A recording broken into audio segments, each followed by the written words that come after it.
right, dude.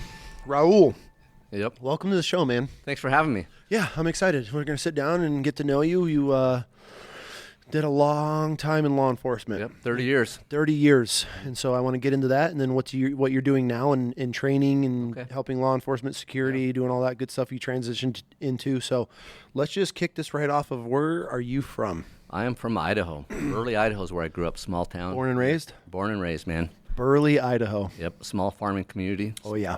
Just down by Twin Falls area. It's a really cool area. Yeah. They just had the tactical games there, didn't they? They did. It was in Rupert, actually. Rupert, yeah. We went down to it. I brought the vehicle there for a little bit, and so that was the first tactical games I've been to. Yeah, I've been wanting to go to that for a long time, but it just seems like, I don't know if it's just my age or what, I'm constantly battling injuries. Oh, yeah. Last year it was my shoulder. This year I got a torn labrum in my hip. So How the hell did you tear a labrum in your hip? I don't know. I think I was doing sprints in the backyard, practicing for some USPSA pistol stuff. Okay. And I think that's what did it. All right. Not warming up enough. They're really cool. Yeah. They're cool. I would definitely, it's not my cup of tea at this stage of my life. I looked at everybody, and I'm not a glutton for destroying my body and that, but I mean. Must not be for me either, because I keep getting hurt. Right? It's a sign. You got to read the signs. No, it looked like a lot of fun. So Burley, Idaho. Yeah. It was a good place to grow up, man. How was that? Why? It was just, I grew up in the 80s, and, those of us from that era always say the 80s are the best time to grow up. Yep. We were the latchkey kids, and, small town, get to know, all your neighbors, your friends, working on farms, things like that. Yeah. And teenage years were just good, man. You're out hanging out with your buddies, and you're just gone all day. There was no phones, there was no iPads, there was none of that kind of stuff. The last era of the good old days. Yeah, so you just had a lot of conversations. You learned how to talk to people. For sure. That's kind of how I grew up. I grew up in a village in upstate New York. So, I mean, that's I love having those conversations, because I was just the last guy we had on. We talked about the last good era of the military, and I referred to it like we were the last good era of military guys, like the whole 80s. Yeah. Early 80s, the 90s kids, but like we were the last good age of the military side of things too, because everything, just like, our kids have grown up, everything's changed so much. Yeah, it was great. I look back on those times, and, if you weren't just hanging out with your buddies, in town, either, before you had your driver's license, we're riding our BMX bikes. Yep. Had a Predator, or everybody had some type of bike like that, red lines. And Dude, this is so funny. I just bought my daughter a new bike yesterday, which I didn't realize how expensive damn bikes are these days. Well, the wife screwed up. I was like, she just outgrew her bike, and I was like, let's go get her new bike. And I was like, we'll just go to Walmart, because she just thrashes everything. My wife's like, let's go to a bike store. I'm like, it's gonna be a lot more expensive there. Yeah. Anyways, $500 later, we walk out. But I told her, I'm like, you little shit. I had to work all winter, all spring into the summer, and I saved up to buy my first BMX bikes, and it was a Dyno GT Air. I was just having this conversation yesterday with my daughter. I'm like, you have no idea. That was my very first big purchase as like a kid in my life. I saved up for a BMX bike, and that's how we got around. That was life then. I mean, you had the pegs on the back.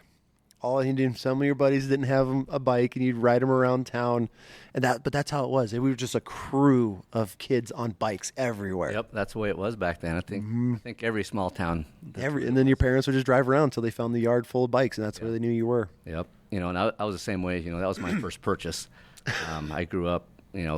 Told you earlier. We mentioned about first generation Mexican. My parents are both from Mexico. They came here in the '60s just as farm workers. Really? And so I grew up working on the farms, mostly out in the beet fields. You're out, thinning beets. We call it thinning beets, because you're just, you're basically just weeding, right? So I grew up, and that's how I purchased my first bicycle, is doing that. Mm-hmm.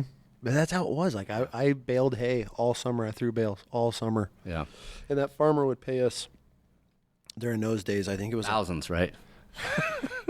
I look back at it now, like, that son of a bitch got free labor, It was my best friend's dad at the time, and he would give us $100 bill at the end of each day, or every other day. You'd get $100 bill, and that was the greatest thing. But I mean, it was the whole football team was out there. We were pushing round bales, stacking hay. We'd be in the lofts just stacking hay all all summer. But that's what you did, and that's how you earned everything. And I come from nothing. You know, my family, my dad worked his ass off. My mom was stay at home. But you know, so it wasn't like, oh, I need this, or I need a bike, or I need a snow. It was, you had to learn how to work for it. Yep. And so that's how. But that was such a good era. We learned so many lessons then. Because you were outdoors all the time. Yep, lived on the river. Just doing boy shit. Sitting home watching TV, something you did when it was too cold to go out. Even then, you know, I mean, yeah, exactly. You didn't even know what to watch because you didn't even know what was going on. And now it's, right. I mean, God, how many streaming platforms do we have for everybody? But so Burley, Idaho, your parents came here in the 60s. You're a first generation Mexican American. Yeah. Which is pretty cool to be able to see that transition and then to grow what you've grown into now and then now have your own business. So after high school, I mean, so what was high school like in Burley? How many kids were in your class? Oh, I think graduating class, I think we had maybe 200, 250 people. Okay, that's more than max. I thought. Yeah, I think it was about 200 people. That's still small. Mm-hmm. Yeah. Yeah, I think maybe we had 800 kids in the whole high school, like 9th grade through 12th grade. Yep. Those are the best communities. Yeah. I mean, it's good. I mean, the town had a lot of problems too. There's why is that? I think there was a lot of drugs, of, that kind of. A lot of times when you go travel around Idaho, you'll see that. Seems like in some of these small towns. Oh, it's everywhere now. I feel like. You never fell into any of that? Never did. So your dad was on your ass, huh? Oh, I did not want to get caught by my dad doing anything wrong. I remember one time in 7th grade, I left, skipped one of my classes to go home and eat, came back, and I got caught coming back into the school. How'd you get caught? Principal or vice principal. Really? Mr. Lamb. Yeah, was waiting for you, huh? He just saw me walking back in. Hey, where you come from? Why did you skip school? He's like, come in my office. He goes, we're going to call your dad. I'm like, no. Please don't call my dad. Whatever you do, don't call my dad. I was begging practically on my knees. And he's like, okay, well, your choice is either call your dad or you pick one of the paddles on the wall. And behind his desk, he had probably 20 paddles. And what's funny is all these paddles were made by the students in shop class, and then they would give them to the principals. And, did he whoop your ass with a paddle? Well, I didn't want to call my dad, so I was like, I'll take a paddle. He had me bend over the desk, and I think I got 3 hits. Really? Yeah. And I walked out of there, tears coming down my eyes, but so worth it. It was better than calling my dad. So worth it. You know, like that's the difference between our generation and now. They'd have been like, I'll call my dad for you, or like, what's he gonna do? And then that was our only rule: do not disrespect the family name, and if you get caught, you're done. And that's where it was life and death for my brother growing up. It was the same thing. Like getting caught was not an option. It was not an option because my dad worked for the town. Yeah. So all the cops would be we call it the town barn, where all the snow plows, all the equipment. So the cops would just hang out there. Yeah. So I got caught one time writing my name in the cement, in fresh cement. I think my dad had just laid it, and I knew he was working down there. And so as soon as the crew left, we went in and put all our names in it like idiots. That didn't go very well. Yeah, in a small town, my mom and dad are pretty well known at the time. My dad was working as a police reserve, so a lot of people knew who he was that way. And then my mom was a registered nurse. And so... Yeah, then everybody knows in that town. You ain't getting away with shit. Yep. What's a what did you say your father was? My dad was a police reserve. So police reserve. Kind of like a volunteer, non-paid. You're in full uniform with full police powers. So they give you have to go through some type of training. Okay. After X number of hours of training, then you can go out, and a lot of times you're riding along, basically riding shotgun a lot of times. Okay, so he's not out just doing it by himself. Yeah, they did both. I think the way they have it, as far as I know today, they have like what they call level 1 reserve, level 2 reserve. Okay. And I believe like a level 2 has to be with another full-time officer, and level 1 just basically means he's got more training, and then they can go out on their own. So as a level 2 reserve police officer, is your dad putting his life on the line for no pay, or is this like pretty much? Really? I mean, they're taking, they're still taking calls for service, making traffic stops, all the same things that full-time police officers do. Is this a thing to this day? I mean, I know they have volunteer firefighters and stuff, but these guys are volunteering to be a cop and not getting paid and doing that work. Mm-hmm. That's fascinating. Yeah, and I think depending on where, there's certain states I believe that they do get paid or minimal amount of money. Some don't get paid. I know here in Idaho, certain agencies have police reserves. I think over in Cassia County, I believe, has a reserve program, and some of the other small towns.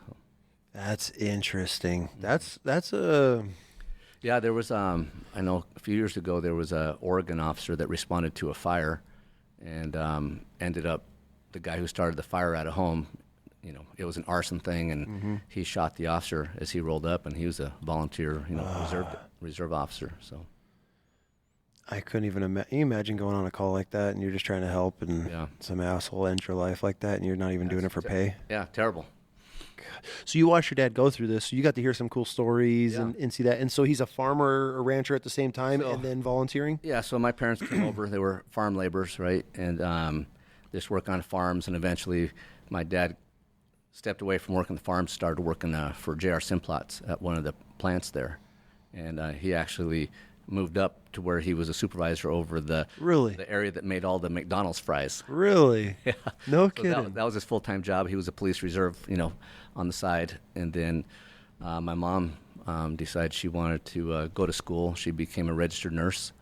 And so my parents didn't even, my dad didn't speak any English when he came here. So did they come on work visas? Yes. And then eventually got their citizenship, or how did that work? Yeah, my dad came over. My dad had his paperwork. He was here legally. And then he went down to apply to get that police reserve position. They told him, hey, we can't hire you because you're not a U.S. citizen. So he went to night school, took all his classes that he needed to take, and then applied for citizenship and became a U.S. citizen. Really? Good for him. And then he went back and applied, and they hired him. And then my mom, she was born in Mexico, grew up in Texas, and I believe her parents were Americans, I believe. And then, but they became citizens, and Good for them. yeah, so they went from just being farm laborers for many, many years to being non-citizens to becoming American citizens, learning the language, and getting some pretty good jobs. But that's the American dream. Yeah. And I feel like right now it's such a shit show. We had a gentleman, his name was Cash, that was on, and he was from India, and he came here on a student visa, ended up getting a work visa, became very successful. Anyways, he was talking about just the crisis that's going on, and like how to do it the right way and go through the visas and to apply for your citizenship. He's like, it's against you. Yeah. He's like, you just come over and you get all the rights and Things are different for sure. Very frustrating. So but that's it. That's what I feel like what we were built on as far as this country is. And, we're so torn right now, and you see like, oh, all these illegals. That's all you talk about. It's like, that's what we're based on. Everybody here is from somewhere. Sure. But I love anybody that wants to come to this country, go through the process. It sucks because I have one of my really good buddies, his wife's from Africa. She's going through the process. It's a nightmare. Mm-hmm. Then to finally get it and then to become successful. I mean, what else is America built off of? Yeah, that's what it's about. That's what they call the American dream, right? Exactly. So, but it's getting harder and harder. Even if you're born here, it's getting harder and harder. 100%. To be 25 years old and trying to buy your first home. Oh, not at any age now. I mean, I couldn't even imagine buying a home right now with the interest rates and things like interest rates, prices have gone up. Ever since everybody started moving here from COVID, prices have just soared. So, yeah. That's a whole nother shit show. So you got to watch your dad be a volunteer cop, which obviously spurred my interest. Your interest. So after high school, did you go to college or did you go? I went to junior college. Okay, and then but growing up, I saw my dad in uniform going out and working. Mm-hmm. We used to go to the local fair. My dad would be working there. Okay. And just a lot of his friends were police officers. Some of them were full-time police officers. A friend of mine, my dad's friend, one of his really good friends, Kevin Wynn, he was a state trooper. And he knew I wanted to go into law enforcement, so he'd take me on ride-alongs and things like that. In fact, I think he even come pick me up at school one day, and I skipped like last couple hours of school to go on a ride-along. Yep, why not? And so that just kind of spurred my interest in that. I had a lot of positive experiences with law enforcement, and so I just kind of decided, hey, that's what I want to do. But I kind of wanted to do it since I was a little kid. My mom always says that, even before I was old enough to speak, I was always pointing at cop cars. So really, so it was you knew it. So what age did you make the leap? I believe I was about 22 years old. Okay. Yep. I was 22 years old, and had been married. Had just recently gotten married. I think had been married just about 6 months, and my first position was working at a county jail. How was that? it was not the funnest experience. Why is that?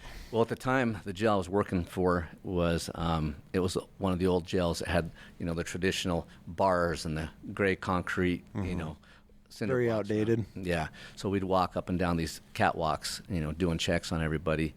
And some of these cells were, you know, for like 14 people. We'd have 20 plus people in these cells.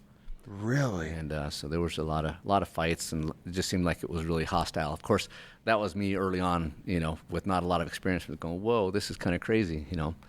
And I only did that for a short time. What's a short time? Like 6 months. Did you ever have shit thrown at you? I have a buddy that just recently had shit thrown on him. No, He's no. a correctional officer. Yeah. Okay. I had to ask because he called me and he was just like, bro, I just had some dude throw shit on me. I was like, I don't know what to do with my life right now. Yeah, that would not be good. Yeah. Yeah. So nothing crazy, just a lot of fights. Just yeah, a lot of you know, verbal, you know, people yelling at you. That for kind sure. Of stuff. And Where was this prison at? it was a county jail. Oh, county jail. Pocatello. Oh, okay. Bannock County. Okay. Jail. And I was working. I had one of my high school buddies I went to high school with. He gives me a call one day. He's like, "Hey," he goes, "I work for Heyburn PD, which is down by Burley, small little town. I think they have like, you know, 3,000-4,000 people." Mm-hmm. And he's like, "Hey," he goes, "we're looking for a Spanish-speaking officer." He's like, "Why don't you come leave the jail and come work patrol?" He's like, "It's way more fun." You're like, I'm out. I was like, "I'm out of here." So I went down and applied, went through my interviews and testing, all that kind of stuff, and they hired me. And they were really looking for, you know, somebody who could speak Spanish specifically, because they had a lot of Spanish people down there. They go to, you know, domestic disputes, calls for service, and they're like, "Hey, we need somebody who can speak the language," because they didn't have anybody at the time. So did that for a few years. How'd that go? It was good. It was a good place to work. Being that close to town where you grew up, I mean, did you ever run into any? Yeah, that's one of the things I did not like about that. How often does that happen? Do you run into people that you went to school with or knew their parents or anything like that? Yeah, it was fairly often. I would say it was a weekly event. And then some people that I didn't even know, and they're like, "Hey, we know your parents," you know. Oh, yeah, I can see that. And there was a lot of one of the things I didn't like about working. You know, I went from there to work for Cassia County, which was our neighboring agency. Okay. And they were, you know, a lot bigger. They were probably, I don't know, a 40-man department. And we dispatched through them. And after being with Heyburn PD, the dispatch calls me and says, "Hey, the sheriff wants to speak with you." So I go over there, and the sheriff's, I'm on duty, and he's like, "Hey, we want you to come work for us. And we'll pay an extra, like, you know, $300-400 a month, take-home car, and, you know, all these better benefits, and you'll be busier."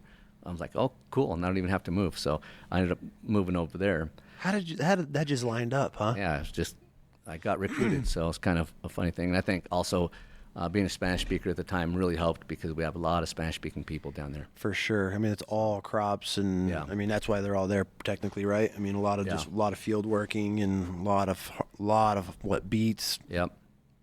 Sugar beets, onions. sugar. I mean, every potato. I mean, there's a lot of. I mean, it's just. Yeah, it's a big farming community. Community. All, you know, you go out in the county there, and it's just nothing but farms. Just fields. Farms and dairies. Yep. And but yeah, so you were asking about how often I run into people. Yeah, it became fairly often. It got to the point where, and the other aspect of it, not just running into people I knew, it's kind of funny. The Hispanic community there too. A lot of times they were just like, "Hey, you're like, you know, the Uncle Tom," right? So people like, "Oh, hey, you're one of us. What are you doing? You know, arresting us or writing us a ticket?" It was always like, "Hey, you got to give me a break, this and that." Did you ever? Did you ever hook them up? Dude, I give like 90% warnings to everybody. Good for you. All right. I just gotta see what type of cop you are. I give like 90% warnings to everybody. I wish. I find the 1% that does not give warnings every time. But yeah, so it got to the point where you know, I really liked it. When I first started, I was like, you know, why do I need to go somewhere else? I should give back to my own community where I grew up. And then after, you know, several years, I started getting more and more of that kind of stuff. And there was, at times, it was just like, man, I need to go somewhere else. And my wife at the time also, she's like, hey, she wanted to move to a bigger city. Okay. And so, combination of just her wanting to go to a bigger city, and I was like, I'm starting to get tired of running into people. You know, it wasn't every single day, but I didn't really like dealing with people that I grew up with, people that I knew, and I didn't like that aspect of constantly being told, hey, you're one of us, why don't you cut us a break? Or my wife even had a time where she was working in the hospital. She was a registered nurse as well. And she had this lady say, "Hey, we know who you are. We know who your husband is. You know, we know where you guys live." You know, while she's trying to treat family members of them. Yeah, you know? exactly. And so I got to the point where just like my wife's like, we need to try to go somewhere else, and then it just worked out. I had somebody else give me a call and kind of recruit me to go somewhere else, and I went to work for the Department of Energy at Idaho National Laboratories and worked on the SWAT team out there. Really? The Department of Energy. Why does the Department of Energy need a SWAT team? You got to protect all the light bulbs, man. Yeah.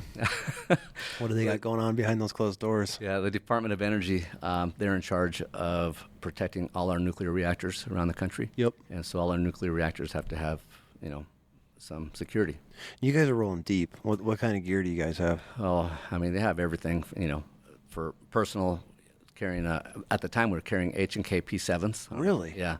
Awesome gun. You guys have that? We did at the time. They don't have that anymore. You remember the old ones that you had to squeeze the handgun? Yeah, we carried the H&K P7s, M13s. We were running CAR 15s at the time and MP5s. Yeah, that's a pretty legit lineup. Yeah. What were your vehicles like? We ran Tahoes, and then we had some armored vehicles. Yeah. It was kind of before the Bearcats, but we were running armored vehicles as well. Sometimes we'd run at night just with our thermal imagers on, and just drive around at night. I mean, that's got to be pretty cool coming from Burley, Idaho. Now you're on a freaking SWAT team for. Yeah, I mean, they have the money. They have a lot of money. Yeah, so. They just print that. That's all. That's all government. Yeah, we're running for sniper rifles. Running Barretts. Good Lord. They have. So your day to day when you're doing this, I mean, what does your day to day look like? I mean, obviously it's not like you're dealing with threats, but is it just training? Are you patrolling the area? Very defensive. There's, I can't get into everything, but pretty much there's a lot of perimeter work, escorts, that kind of thing. So, no kidding. Yeah. And how long did you do that for? Short time, less than 2 years. Why is that? And then at the time when I got hired, there was 13 of us, and like 6 people had been laid off that got hired with me. Really? And they had, I believe, if I remember right, I think it was during the Clinton administration. And you know how that goes. When you got a Democrat in office versus Republican, Democrats usually cut funding. Yep. And there was some funding that was cut, and so they were starting to lay people off. And they did it by seniority, and seniority was if you got hired at the same time, it was by date of birth. And so, I've never heard of them doing something like that. That's just the way they did it then. Like oldest stays on or youngest stays on? Yeah. I think it was oldest, I think. Yeah. So, anyway, so they started doing that, and I was like, I'm not going to wait around. I had a For your call. wife and kid. I'm like, I'm not going to wait around to see if that happens. So I just started applying and got hired up here. But it was great because I still have those contacts to this day, guys that still work there. One of my good friends runs the team down there. Yeah. And,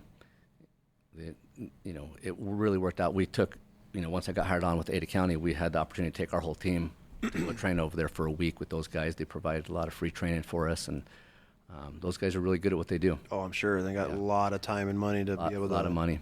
To be able to shoot rounds downrange. Yeah. And that's how you just get better, Yeah, their shooting level, that's what I wish more law enforcement agencies would do, is they try to get the guys up to a certain level, shooting at a higher level before you can even start doing CQB or being the shoot house and that kind of stuff. And I see a lot of LE SWAT teams, law enforcement SWAT teams that, some of their guys are probably not at the highest level shooters. And I'm like, well, you should probably get a little higher level in your shooting ability before you even do anything else. That should be the foundation for everything you do. Exactly. I've worked with it. I've talked on here about it when I've worked with a lot of law enforcement, on contracts, going overseas and stuff like that. And it was mind-boggling of how horrible basic weapons handling skills were. Just basic procedures. I mean, like tap, rack, bang was just like mind-boggling to some of these guys. And, coming from the military side, like that's just second nature. Like that's just beat into us, But I've also seen, we've cross-trained with some military units, and there are a lot of military guys too that aren't always at the highest level. Hell no, absolutely not. No. some of the worst people. I almost got killed by a reservist woman, a major on the range. Almost shot me 3 times before they kicked her off the range. Like she ND'd standing next to me 3 times. Like so. Trust me, I'm not picking on cops. Military are just as bad. A lot of times you think that somebody's SWAT, or if there's some kind of special operations unit in the military, that everybody's going to be at a super high level shooting, and even not always. In those units, you got like your top 10, 20%, their gun handling skills are just way above average. Then you got everybody kind of in between. Then you got like a 10% at the bottom that they just barely get by their quals every time. Even these special operations units, at least from the guys that I've seen. Yep, that is a fact. I mean, I've gone and showed up places where there were some special operations dudes, and I'm like, fuck, these dudes are gonna embarrass us today. And you see them shoot, I'm like, all right, we're good. Like, okay. Because I question myself, when you show up to how it is. You go to range and all these high-speed, low-drag dudes there. And I'm like, oh, God, like I'm going to embarrass myself. I haven't shot pistol in forever, And you get there and I start watching. I'm like, okay, we're good. Like, I could pick up with this. Like, I can make it. I'm not the greatest shot, but at least I'm not going to embarrass myself. Yeah.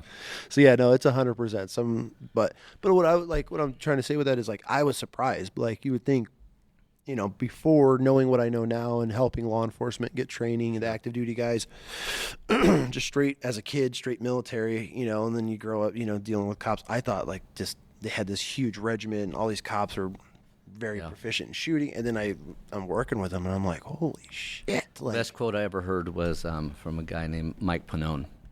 And he's like, man, he goes, people look at you when you're in uniform, whether you're military, law enforcement, and they see you carrying a gun. The general public thinks you're an expert with that gun. And he's like, you need to come as advertised. Mm-hmm. He's like, because that uniform is an advertisement. Come as advertised, make sure your skills are good. Yep, exactly. That is so true. It really is. Yeah. It really is. But I feel a lot of guys, it's not their fault, but just with obviously agencies not having the training, not being able to provide, have instructors to be able to even go out to some of these small units. I mean, you're from Burley, Idaho. I mean, it's not like you guys probably have a huge budget. Our training wasn't the greatest back then, No. With Ada County, I think it was pretty good, overall compared to other law enforcement agencies.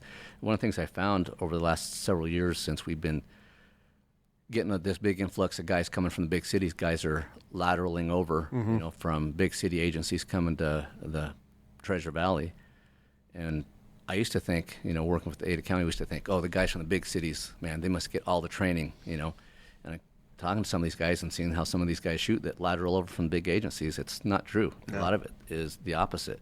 Some of these guys tell me they don't have the greatest training. I've even seen some of them. We have to give them remedial training. Really? And I talked to a guy who told me he was working out here. He'd been here for a year, and he worked for LAPD for 11 years. He said in 1 year working for Ada County that he'd had more firearms training in that 1 year than he did 11 years with the LAPD. That's sad. Yeah. Especially coming from LAPD or anywhere in California, I feel that those guys should have the biggest budgets out of, the majority. Obviously, you have Detroit and, you got those pockets in certain areas, but I feel like from San Francisco south, they should be they shouldn't have a budget. They should be able to get those guys all the training. But a lot of times we think it's just the big city cops that are in shootouts. There was an article in Police One not too long ago that talked about officers who were killed in line duty, and something like, I can't remember exactly, but it was in the 50th percentile. I think it was like 54, 55 percentile of the officers are killed outside of big city agencies. Really? In rural areas, yeah. Never even considered that. I feel like it would all just be big inner city cops just having to deal with just gangbangers all day. And And I think a lot of it, even around here, I've noticed that, we, like I said, we've had a lot of cops lateral over, and I've talked to several of them, and they say, oh, move here because it's safer. And then we're having officers getting shootings here, officers getting hurt.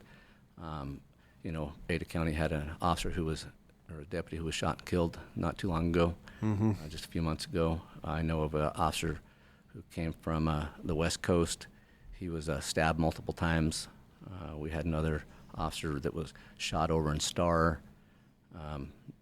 South Ada County had a Meridian officer that came from the West Coast that got shot in both legs. He lost one of his legs or something, didn't he? I don't think so. I met a cop not too long ago that lost a leg. But so that stuff is happening here, and it seems like it's not uncommon to have police officers in shootouts in the Treasure Valley. Yeah. And I was talking about earlier, I do this podcast where I interview some of these guys who've been in shootings here in the Treasure Valley, and several of these guys have had multiple shootings. So we're not immune here in Idaho. And we're definitely a pot of a mix diversity here, especially the last 5 years. I mean, everybody's fled from every direction to get here, and so you're bringing a lot of characters with that. So after you left the SWAT team, you came up here to Ada County? Correct. And how was that transition? Were you pretty excited about it? Yeah, I was excited to come up here. It was kind of where my wife wanted to move to, was here anyway.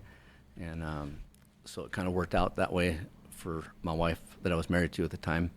And then got hired here, I think after about a year or so. I tried out for the SWAT team, got on the SWAT team here. And SWAT here is a collateral duty. It's not a full-time thing that you do like some of the big cities. Yeah. So you work patrol full-time, carry your SWAT gear in your trunk of your car, and then like every other week, the guys are in training, and then you're on call all the time. So you're just a QRF. So how you guys operate? Are you all going to a location point and meeting up, or when you get a call, you're all just going straight to the call because since all your gear is in your car? How does that work? Yeah, usually if you're already on duty, right, you're just going to respond to the call and try to deal with it with the guys that are available. With be a combination of regular patrol guys with some of the guys who have the SWAT training background. And they usually give it a certain amount of time. Hey, if the guy won't come out, if it's maybe a barricade subject or something like that, or a hostage deal, they'll try to work it out. And then if that's not working, then they call out SWAT. So. And then when you get the call, obviously by that point, you're like, all right, here we go. Yeah.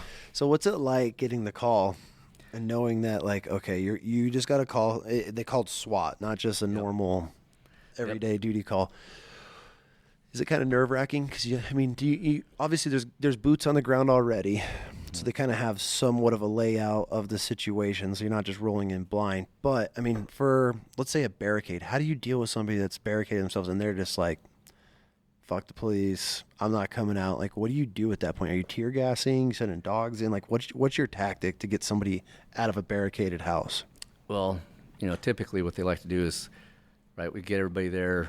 We might get armored vehicles there, maybe a Bearcat, and it's kind of surround the place, kind of show of force. Okay. We usually try to negotiate with the guy either, by bullhorn, or they've thrown a phone in there to try to talk to the guy, or to try to talk to him on cell phone. If that doesn't work, typically they'll use some type of tear gas, shoot gas into the house, and try to get him out that way. And not only do they use that, we have robots with cameras, we have drones, that kind of thing. So Ada County's pretty up to date on all the gear, or I think for the so. most part? Yeah. What's funny, you asked me about what it was like when I came over from the Department of Energy. I worked for a Department of Energy where we had a lot of money. They had millions and millions of dollars to fund the department. And then when I came to Ada County in like 2001, I think I got on the SWAT team, and like we were handed mini 14s and a load-bearing vest. Right? And you just take a step back and just like, I feel like I just stepped back like 20 years, And but since then, every year the SWAT team has gotten better and better to the point where I believe the Ada County SWAT team is probably one of the best SWAT teams in the Northwest. Really? Because they're funded so well, and they train fairly often. So that's good. That's what you want to hear, But I've been off for, I've been retired for 3 years, so I know things have changed quite a bit. Oh, for sure. I've talked to, I keep in touch with a lot of the guys, and it sounds like they still train quite a bit. So SWAT, very curious about SWAT, because I just feel like, with all the movies and everything, it's like such like a cool position to eventually like to be in, So it's like every day you're just out on patrol. Yep. Normal, and you get it. So you're pretty much a QRF for the backup for the guys that that obviously aren't SWAT shootouts. How does a shootout go down? You spent a lifetime in there. You've had to have there's got to be some crazy incidences with it. Getting into one, what the fuck goes through your mind knowing? Well, I've been shot at, I've been shooting, and it's always different, right? Oh, for sure. my experiences, I guess, are pretty small. It's not like I have, all this experience. Not like I was in shootouts. Yeah. Just a couple incidents. I had one where, at least while I was working here, I actually left patrol to go work on our federal gang task force. And I had a deal where I was actually off duty and heading to the gym to go work out at the academy. And I had my radio on. I heard an armed robbery going down, and I'm going down U-Stick. I was going approaching Meridian Road, so I was going eastbound. And they put out a description of the vehicle. I come up to a stop sign, and I see what I think is the vehicle. We're facing each other. So I'm facing east, they're facing west. Are you in a marked car, or are you unmarked car? Okay. I was driving an old Pontiac G6 at the time. And at the time when I was on this task force, we would go down and rent vehicles from rental places so that we could do surveillance and that kind of stuff. And every week or every day, you could change out vehicles if you got burned on your surveillance. Okay.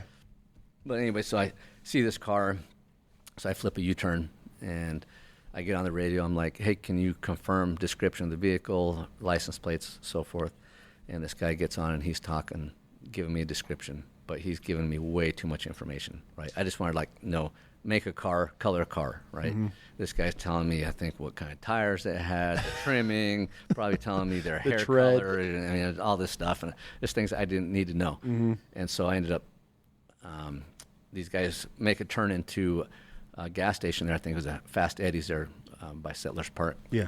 And the Fast Eddie's hadn't even been built yet, but they had the pavement down. They were getting ready to build. These guys turn in there. I turn in behind them, and they're exiting as I'm entering. And I always tell people, it was kind of like a movie almost, We kind of look at each other. Did they know that you were following them? I think they did by that time. Okay. Because they saw me flip a U-turn, then I turned in there. And so we make eye contact. I made eye contact with the driver, and they just kind of look at me. And I flip another U-turn and get right behind them, and they're stopped for just a couple of seconds before they turn back out onto the road. And they just gun it, take off. So they know. I'm behind them, and all of a sudden I hear a go. Something almost sounded like something hit the floorboard, like when you're driving down the road, a gravel road, and like a big rock flips up and hits the floorboard, and you can almost feel the pressure on your foot. Right? So I kind of looked down like this, and I was like, what was that? And then as I look up, everything kind of went into slow motion for just a couple of seconds. And then I realized they're shooting at me because I could see a bullet coming towards me in slow motion. Oh, shit. You get that, some of the, visual distortions and things that happen. And then, so I'm chasing them, and they continue to fire at me as I'm driving down the road. What were they shooting at you with? I believe it was a .40 Glock. Okay. And so I'm chasing them, and pretty soon we're doing, 110 going down U-Stick. This is like at 10:30 at night.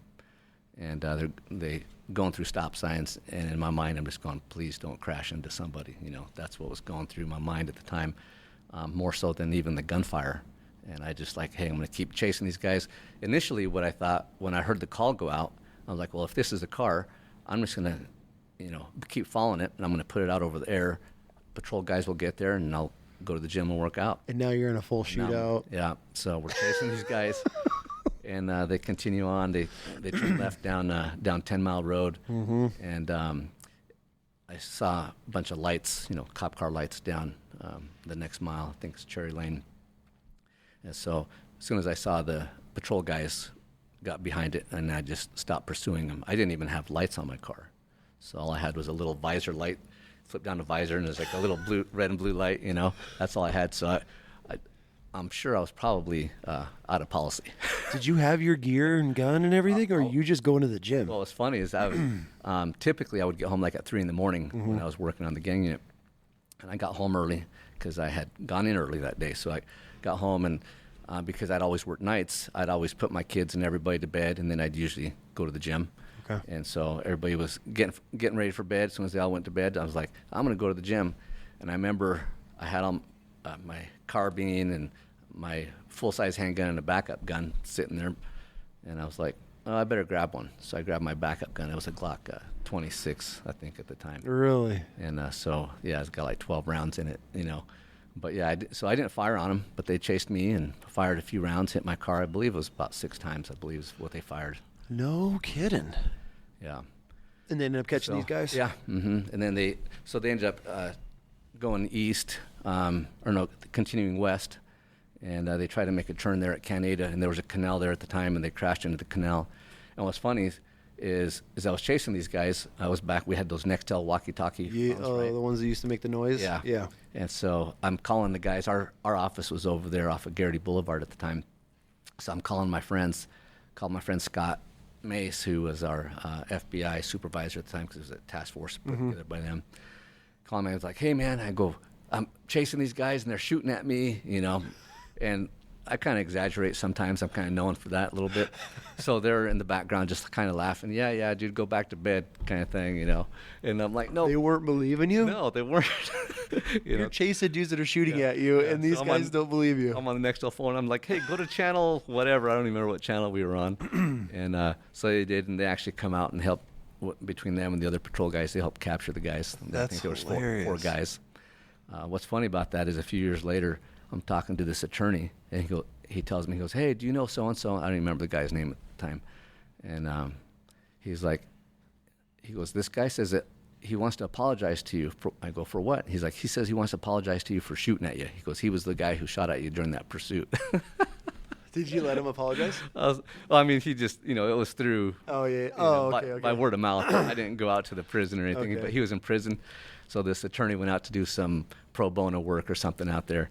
And he ended up meeting this guy, and he's like, hey, if you ever run into this Garcia cop, he goes, let him know, sorry. He goes, I didn't realize he was a cop. I don't know. They just thought you were some civilian chasing them, and they were just trying to get you to piss off, is what they... So I had my goatee, I was on the gang unit, maybe 1,000 other gangbanger or something. No kidding. But he apologized, like, cool, man, whatever. Like, hey, that's what bad guys do. Cops do what they do, and bad guys do what they do, Exactly. And it's just the age-old cat and mouse, you know. I had somebody explain it to me once. It's just, it's like these guys, that's their life, especially on the gang side or the narcotic side of things. They're like, it's just this game of cat and mouse. It's the life that they chose and the life they live, and this is the life that I chose and get to live, and they're like, it's this cat and mouse, and there's a kind of a weird, not respect, but like, hey, when you got caught, like it's your job to run your life, but to obviously without getting caught. So it's like this game of back and forth, and how you explained it was actually fascinating to me. Like, he's just like, it's like, I'm just here to do my job, and they're doing that's their job, even though it's not legal. He's like, that's their life, and that's all they know. And he's like, and they know that's our job, and we have this love-hate relationship. And every now and then I'd get people ask me, why do these guys think they can get away with it? Why did they do this? Why did they do that? And it's like, he's the bad guy today. When you're a kid, one of you is the cops and the other one plays the robber. And I go, it's the same thing. I go put on my uniform and go out and do what cops do. They roll out of bed about noon and go out and do what bad guys do. And it's just, I don't really try to psychoanalyze it more than that. So it's just pretty simple. So what was the gang task force like? Especially here in Idaho, because you think of Idaho doesn't, right? We don't deal with. We have quite a few gangs in the valley. I worked on what they call a federal gang task force. Basically, the FBI comes in and they say, "Hey, we want to put together a task force." Their offices don't have a lot of guys, so they bring in a task force of guys from all the different agencies in the valley. Okay. And then we work out of one office, and then we would just work gang-related, cases. At the time, what we did, we were more of almost like a fugitive apprehension team almost, because that's kind of what we did. We served a lot of warrants, and then if there was a major incident like a shooting, Caldwell, Nampa, Boise, we would either call and offer our extra help just to have extra bodies there, or they would call us and we would show up and either help with evidence, or we would help with going out and apprehending somebody or doing surveillance, trying to locate the person. And so we weren't the typical detectives that are sitting at an office, interviewing people. You're in the field. A field. lot of street crimes type stuff, yeah. What was what's an average day in the life of a gang task force? I mean, are you just watching and putting together cases? Like, what's the main goal for you? Are you chasing these dudes down? Yeah. Well, we would come to work typically. We would have I think we had like a fax machine there where our boss would go over and like, hey, this agency just faxed this over. They got a warrant for this guy for doing drive-by shooting. You guys go look for him. And so we would go look for individuals, or we were supposed to be trying to create our own cases, like having confidential informants to give us information so we could get a case on some other gang member or somebody who committed a violent crime. So it was called the Gang and Violent Crimes Task Force. Okay. We had the sheriff, Karen Donahue. He's the current sheriff in Cassia County now. He was on our unit at the time as a regular detective. But, man, that guy had so many cases. It was almost kind of difficult to have your own cases because I would say like 89% of the time we would come to work, and he's like, hey, I got a CI that says he can buy some dope or buy some guns. And so we were constantly working his cases, and it made it hard for the rest of us to have our own cases. But we were still working and putting bad guys in jail. Okay. Right? So we would set up a lot of illegal gun buys, drug buys in parking lots, hotels. What's an illegal gun buy? Some stolen guns. Okay. Like somebody steals a gun, and somebody's either offering to sell it, or you're asking, hey, can I buy a gun? Can you get me one? That kind of thing. So we had FBI was the command and control of it at the time, and then we had 2 guys from the ATF, Boise, Cassia County, although we had basically 1 guy, 2 guys from each agency. So. All come together. Yeah. I didn't know that. I thought they were just all from the same department or unit. Mm-hmm. And then there's drug task forces. There's a lot of different types of task forces in the valley. What gangs do we have here? We have norteños, sordeños, a lot of Hispanic gangs. Okay. We have some 18th streeters. We have some local ones called, like West Side Lomas, that kind of stuff. But primarily we would do most of our work in Cassia County, and that's where the majority of our work was, because that's where most of the gangbangers are. Boise has some problems with it, but I found that at least the cases that we would work, it would spill over from Boise. Like sometimes they would have, some kind of rap concert. A lot of the guys would come over. Oh, okay. And Nampa, if I remember right, actually it's been a while. I think it was back in 2005, 2006 when I was on the gang unit. I was on there for 2 years, and I remember hearing one of the Nampa guys say something like they had something like, I think about 600 documented gang members in the city. And then Caldwell had something like 400 gang members documented in their city. In Caldwell, back then, huh? Yeah. Mm-hmm. Has it gotten worse? I'm not sure. It seems like watching the news and talking to some of the guys, it seemed like a lot of people went to prison for a while and things kind of started to level off. Mm-hmm. And then from, like I say, just talking to people, it seems like it's kind of starting to go back up again. Have you seen, what was it like starting at such an early age and then to retirement? What was the difference in just the atmosphere? Was it fun all the way through? I feel like you talk to some cops who retire and they're like, oh, God, everything changed so much. And did you get out there just the right time? I mean, you said 3 years you've been out now? Yeah. Mm-hmm. So, I mean, that's pretty recent. Yeah. I was ready to be done. Were you? Yeah. Why is that? I would say 3 to 5 years, probably 5 years out, man. I was ready. Yeah, especially 3 years before, I was burnt out. I got to the point where I'd put on my uniform to go to work. Yeah. Instant heartburn, just like that. Really? Mm-hmm. You knew it was time? And I just got so tired of listening to family fights, listening to adults act like children. You get a husband or ex-husband and wife, fighting over custody, fighting over whatever their arrangements are from their divorce or from their protection orders, and just people just going after each other just because they wanted to, trying to make each other's life miserable. I'm just like, man, you guys are 40 years old and you act like you're 10, And I just got so tired of hearing everybody's personal drama. I'm just like, I don't even want to hear it anymore. I could imagine that wearing on you after time. I mean, you're just,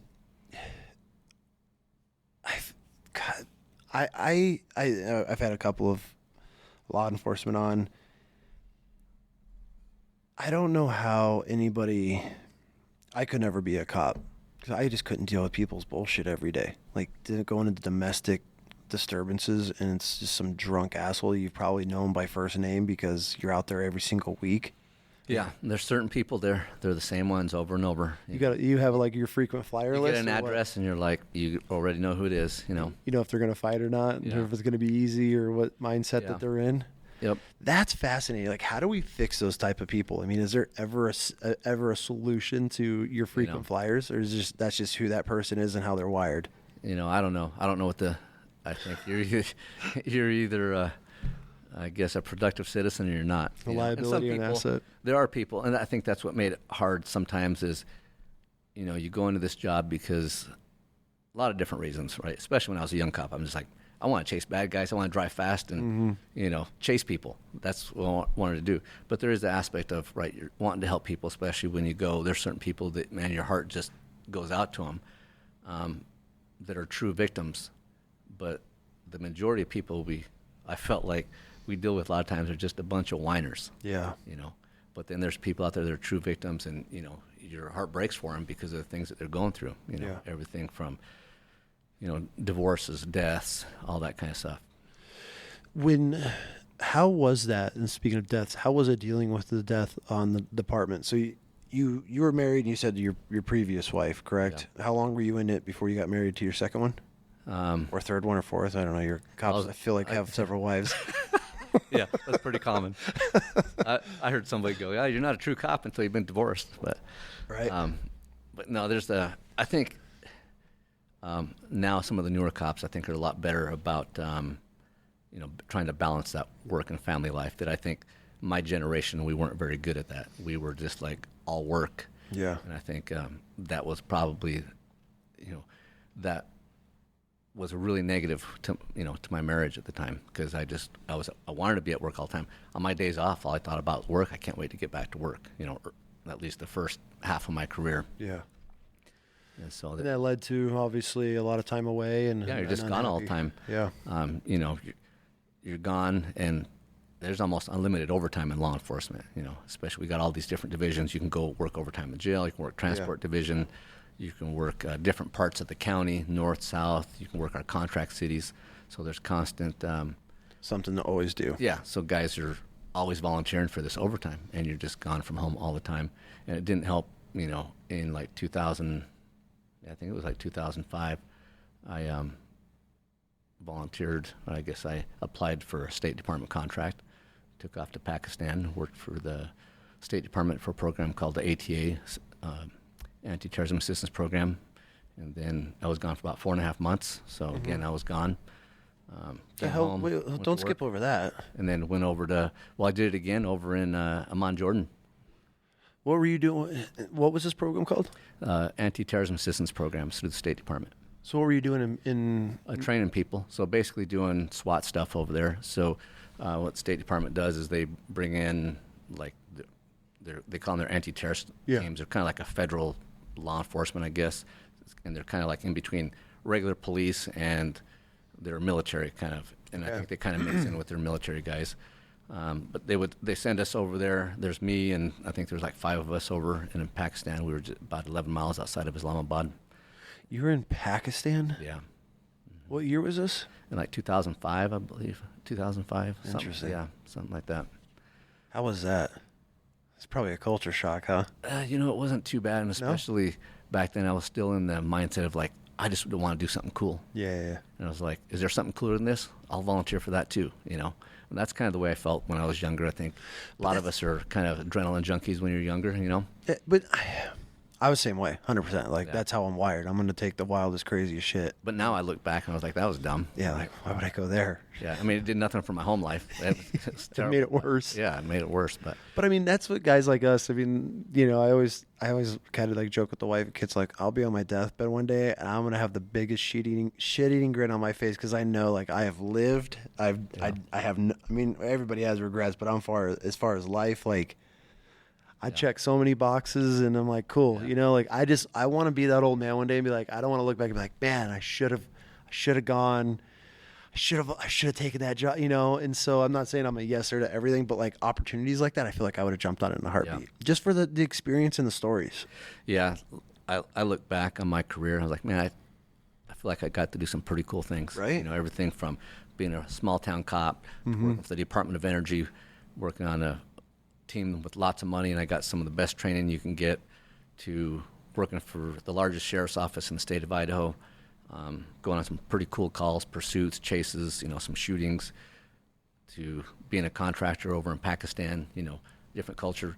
Thing that helped me is like going to these other countries, though, is I feel like I'm kind of a chameleon a little bit. Have to be. There, people are like, oh, you're Pakistani. And then when I start speaking, they realize that I'm not. Well, they're like, oh, well, your parents must be from Pakistan. You grew up in the States, And anyway, so there's a lot of that. When I was in Amman, Jordan, people thought I was Jordanian. So. I mean, yeah, you don't look like the typical white boy going over there, but here you are. Well, what's funny is when we were coming back from Amman, Jordan, a couple of the white guys I was with, they go up to check in their baggage, and the guy's like, that'll be $300. And they're like, what? Like, yeah, if you want to check your luggage in, it's $300. And so they had to pay it, and they argued back and forth, but eventually they had to pay it. The next guy goes up, same thing, $300. They argue back and forth. It's like, if you want to take your baggage with you, $300. And I'm sure the guy's just pocketing that money, 100%. And another friend of mine and I go up there, my other friend, Pete, he's half Italian, half Mexican, and kind of dark complected. We walk up there, and hey, Mr. Garcia, have a good day. Thanks for checking in your luggage.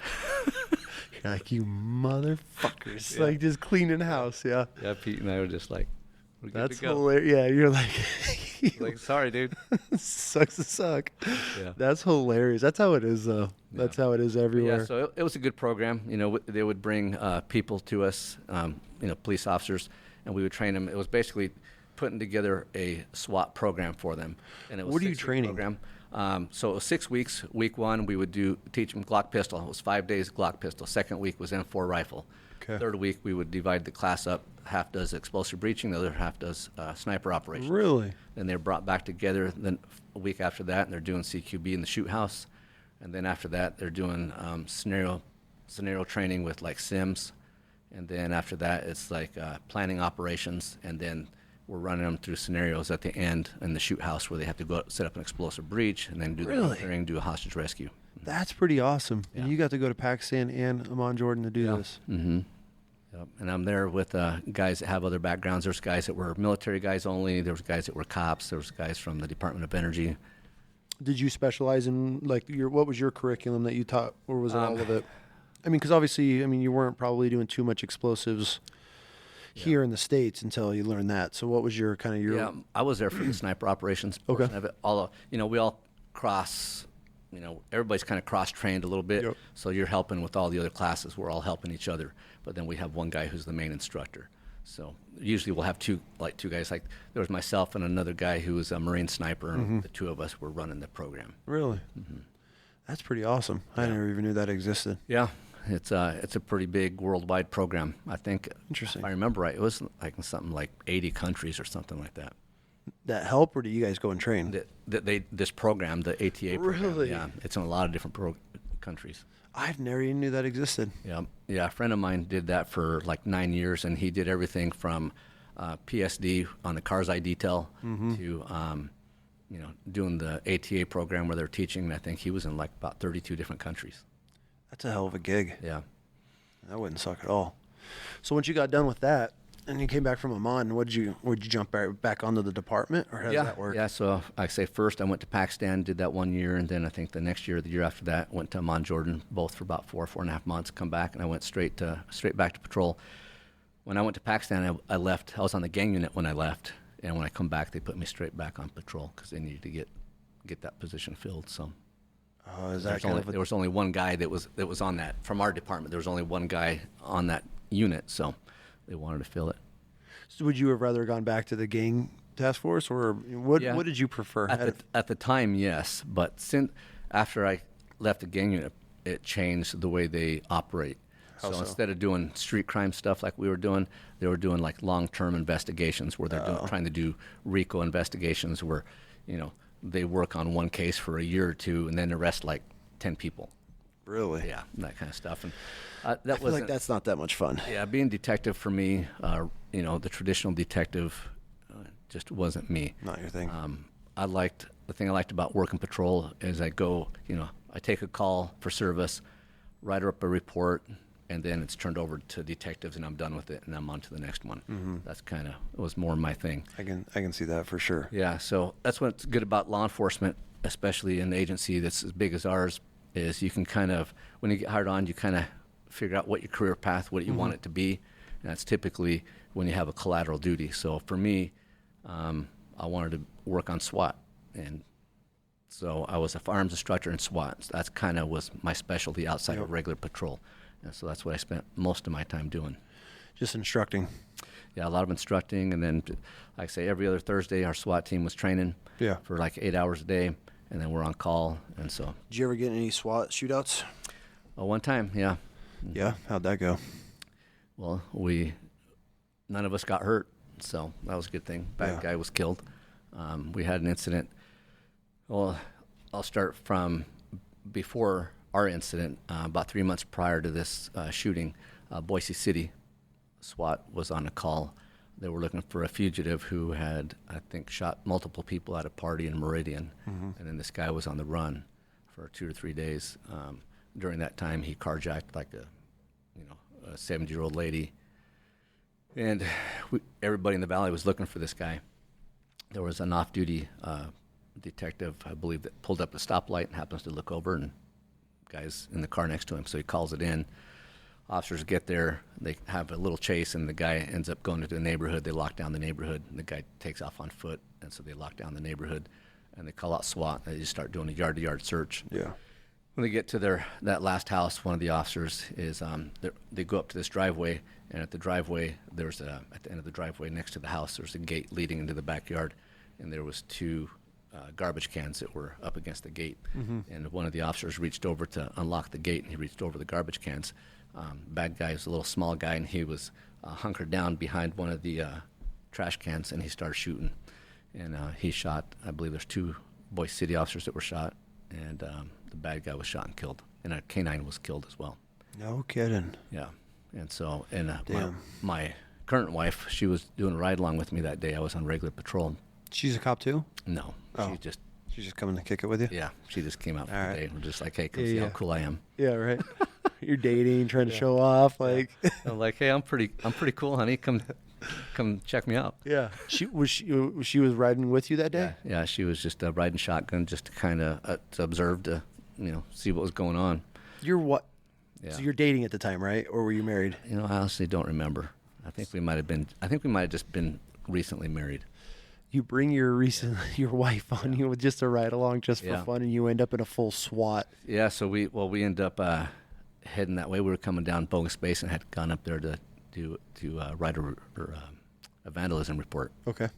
So we're on our way back down, and Sergeant says, hey, Boise City's got 2 officers down. You need to get down there right away. And he was trying to get all the on-duty SWAT guys down there. And so couldn't get my mapping system on my computer to work, so I told my wife, hey, you're going to put the address into your phone. And so she's on her phone, she's navigating for me. Hey, you're going to be turning left here, you're going to turn right here. So I'm on the gas, on the brakes, on the gas, on the brakes. And we finally, we pull up there. I slam it and park. Got some smoke coming from the brakes. I grab my SWAT gear and go running up there. But it was pretty much done by the time I got there, so I helped with what I could. And I tell that story just because it kind of leads into this other one.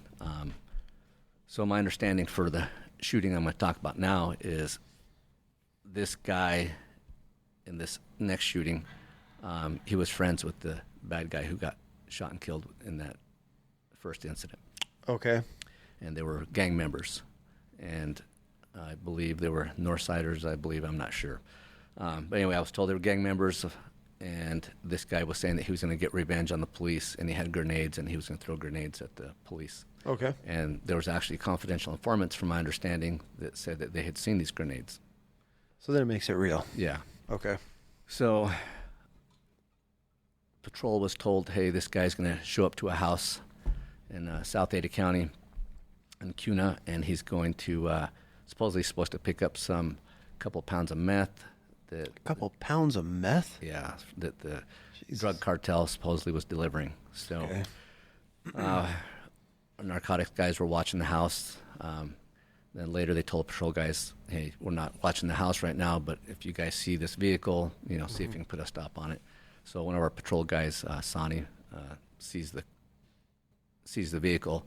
He goes to make a traffic stop on it. The car stops and then takes off again and fires 10 shots out the window at the deputy.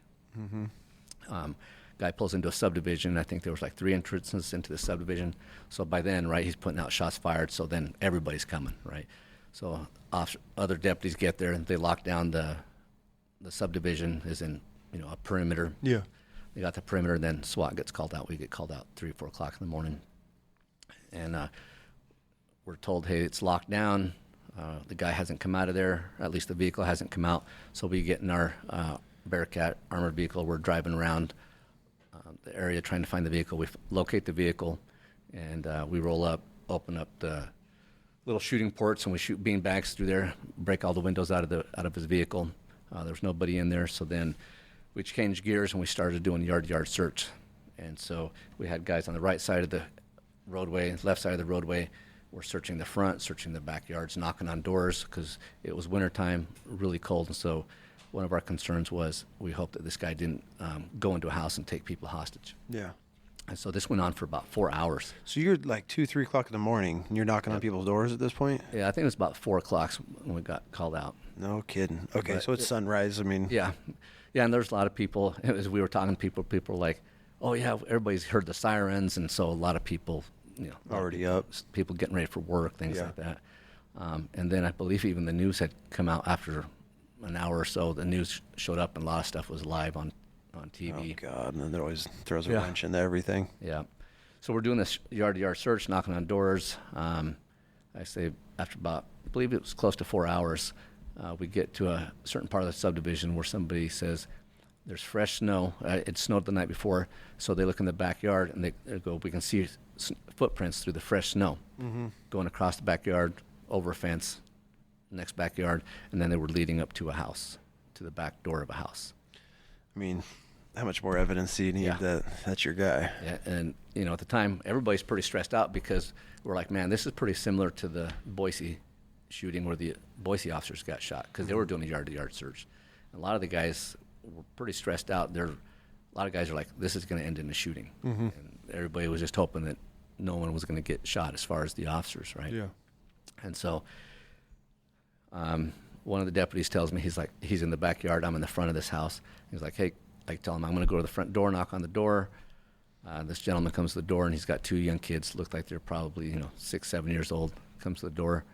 And I tell him, hey, we're here because this fugitive. And he's like, yeah, I'm aware of that. He goes, my wife went to work about 30 minutes ago. She told me you guys are out there. He goes, and I'm now watching it on TV. And he goes, I got my gun here. And I go, okay. I go, we just want to make sure there's nobody in your house. I go, because the tracks are leading to your back door. And he assured me that there was nobody there. So I let the deputy, get on the radio, and I was like, hey, he says there's nobody in the house. They're all okay. And the deputy in the back says, he's in the house unless an effing UFO picked him up. Something to that effect. He's Really? like, he goes, he's in that house. I mean, where do the tracks? Yeah.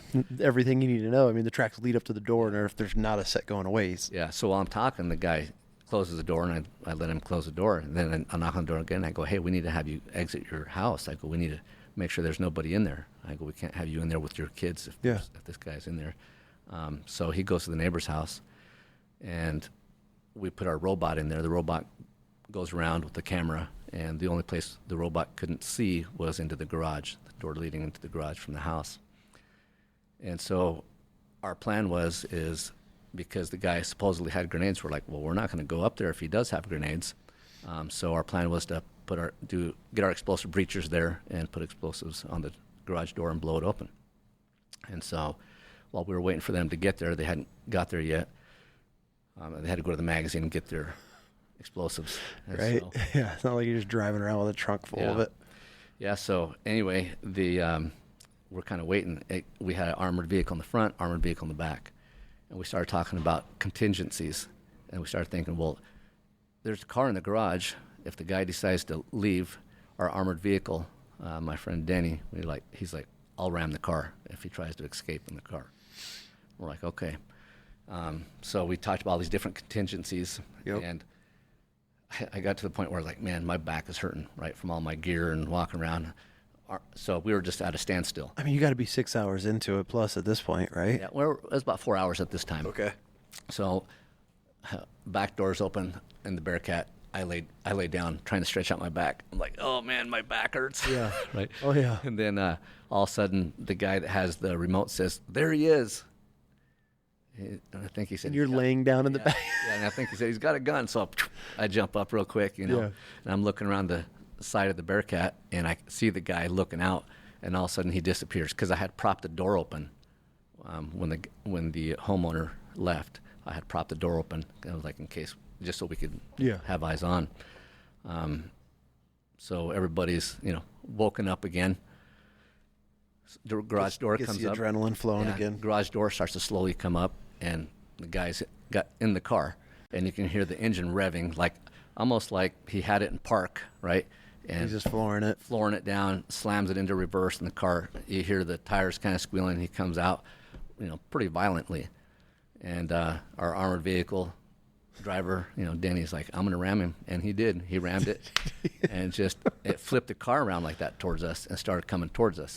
And we fired on him and No shit. You know, we killed the driver. Good. So we were afraid he was either going to run over us, and we were like, and if he has grenades, we can't let him be running around the neighborhood. So that was a lot of the thought process with a lot of us at the time. 100%. What's that like? You know, we help a lot of cops through our program, and we get a lot of feedback. I love law enforcement officers when it comes to polls or getting feedback. They're great. They're the greatest group of individuals if you ever want to know anything, because they will just write novels for you. And so when we started helping law enforcement officers, we asked, like, you know, what are some of the things you've been through that you would like to overcome? And a lot of these men and women are writing back of shootouts and killing somebody and having to go home that night and put a smile on your face and go to your kid's recital or tuck your kids in and have dinner, sit down at the table with your family, and you just smoke some dude. Yeah. And you got to act like nothing happened. I think I never really considered it as a prior military or a veteran of that situation, you know, because when we're deployed, we're deployed. Sure. You know, even though I didn't have kids at the time, but like my wife was never like in my thoughts like that. Like anytime we did anything, I wasn't like, oh, I got to get home to her. Like she was never a thought of mine, right? When I was deployed. And I always said I didn't have kids, and I was much younger, and just, you know how it is. You just balls to the wall and want to go. But like, we read these cop stories, and it's rough for these guys and girls, because for us, we go back to the barracks, or we go back to, you know, our vehicles where we're just parked out of, and you get to talk about it, and you're laughing and joking or whatever the situation went through that day with whatever unit it was, but you're not having to process hugging your kids and helping tuck them in at night and things like that. Like, how does that affect a lot of law enforcement officers as far as you just killed somebody? I think it's different for everybody. For sure. And I think a lot of it has to do with your background growing up, whether you your belief in God, your, you know, were your parents in law enforcement, or the military, all that kind of stuff. For me, I would say it wasn't tough as far as I've never had a recurring dream, never had a recurring nightmare about anything I've ever done at work. Yep. And I think part of that is, like, right, you can go to the gym and get physically fit, get stronger. You go to the shooting range, you can get better at shooting. You can go out and practice room clearing, get better at tactics, that kind of stuff. But the mental aspect of it is, I think, some things that people don't talk about. I think to do this job, you need to be, you know, like a fireman. They learn everything there is to know about fire, about arson, all that kind of stuff. I think as a law enforcement officer, for me, I thought it was important to learn about violence, be a student of violence, and study violence. Interesting. And I think if you have that kind of mental aspect of it, I think it makes it a little easier. And I think that, and I think having a foundation, not that you have to be real religious, but at least have a foundation of like a higher power and, and that kind of thing. For sure. One of the things I do not like is I felt like there was a time period during law enforcement where I felt like they were almost telling people that they were going to have PTSD. I was like, well, that's weird, because I know several guys who have been in multiple shootings as police officers. They're maybe with, they were in the military, And I know some guys, they keep volunteering to be deployed over and over and over. For sure. And they come back to work as a cop, and they might have 2 or 3 officer-involved shootings, and they're just fine. And like, what's the difference between them and other people who do have the PTSD? And I'm not saying it's bad. Yeah. I'm just saying I think there's some people that are, I guess, more made for the job, or at least that aspect, right? Because in law enforcement, there's so many different aspects of the job. Like some people, you say, dude, you're too much into SWAT and firearms.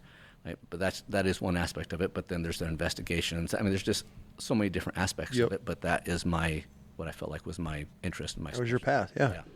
And I could see that. I mean, you talk to a detective, and they love the forensic side of things, and digging and research and all that. Then you have your guys that are out there just beating the pavement every day, and they want to go on every call, and that's what they live for. I mean, I guess when you break it down like that, there's so many different avenues you can go in law enforcement world. Before I was even a police officer, I was back in the day. They used to have this company called Tactical Edge, and they would come out with videos. I remember watching when I was like 18 years old, watching a video, a police training video where they interviewed like 3 different officers that were involved in shootings. And one was involved in a car wreck where he got burned, and it was about PTSD and dealing with PTSD.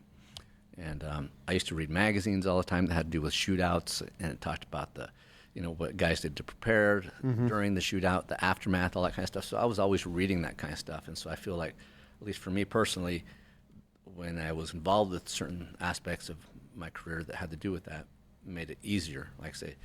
And I know it's different for everybody, so I don't fault anybody. I'm not saying that it's bad that they have PTSD or some kind of stress-related deal. I'm just saying that's just what I did for me. And I think if guys would prepare more that way, that it might make things a little bit easier for them. Do you think that falls on the individual or the department? A little bit of both. A little bit of both. I think, even the academies, I don't think prepare the guys enough, whether it's in-house academy, state academies. I would like to, if it was me, right, because sometimes I've seen shootings, you see all this body cam footage nowadays on YouTube where police officers involved in shootouts and fights and things like that. Some of that shit is painful. Some of it is you see guys not react very well, but I think some of the shootings, some people are maybe overreacting, almost like that cornered cat, right? Because I think they don't have the confidence in their own ability.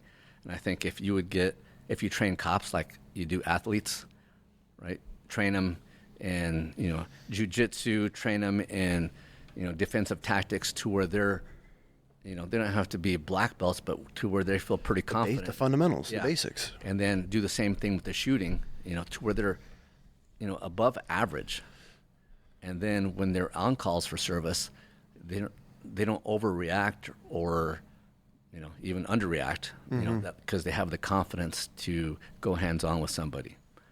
You take the guy that had the acorn fall in the car and freaking does a combat roll and pulls his pistol out and just starts ripping rounds. I mean, that's a prime example of an experienced, level-headed law enforcement officer who would have just probably looked at him and like, okay, that was an acorn falling in the tree. But then you get a guy that's so on edge like that. Yeah. I feel like that's happening more and more. I don't know if it's because of the body cams now are such an important thing to save your ass. Yeah, I mean, because body cams probably, but there's I say it's different for everybody, and every shooting's differently. Like mine are probably easy compared to somebody. I haven't had to, stab anybody. My shots weren't, contact shots. I didn't have any of my coworkers killed. I didn't, don't have that survivor's guilt because I've never had to go through, never had an incident like that. So every incident's different. So some I can see, I'm like, man, if I would have went through that, sometimes I wonder, it's like, man, would I have dealt with it as well as, I did with some of this other stuff that I've seen. Yeah. And then there's a day-to-day stuff, just like going to car wrecks, fatal car wrecks. I was just going to ask you that. Yeah. And do you have kids now? I do. Did that ever, that was my biggest thing. Like, I can't do kids. Yeah. And I know a lot of the cops that have emailed us or things, a lot of it is kid related, accidents. I remember holding a dead baby once, I remember I've been to hangings. I had a guy shoot himself in the face with a shotgun, just across the street from me. I've seen. What is that like? At the time, it's pretty stressful. And I think one of the things that's helped me is both of my wives. I was able to go home and talk to them. I know some guys, they don't talk to their wives. Do you think that helps at all? I think so. For me, it's like I could go home. My first wife would say she was a registered nurse and she'd worked in emergency rooms and things like that. So that was talk at the dinner table, good or bad. And, kids listening to it all too, but it was the same for me growing up. That's life. But yeah, so it was just something that we talked about. So as far as like, oh man, I need to go to counseling, it's like I can go home and talk to my wife about it. So. Which is the best form. Obviously, if you have that relationship, it's the best form of counseling that you could probably get. Some guys feel like they have to hide it from their spouses and stuff like that, but I never did. It was just easy to talk to with my wife.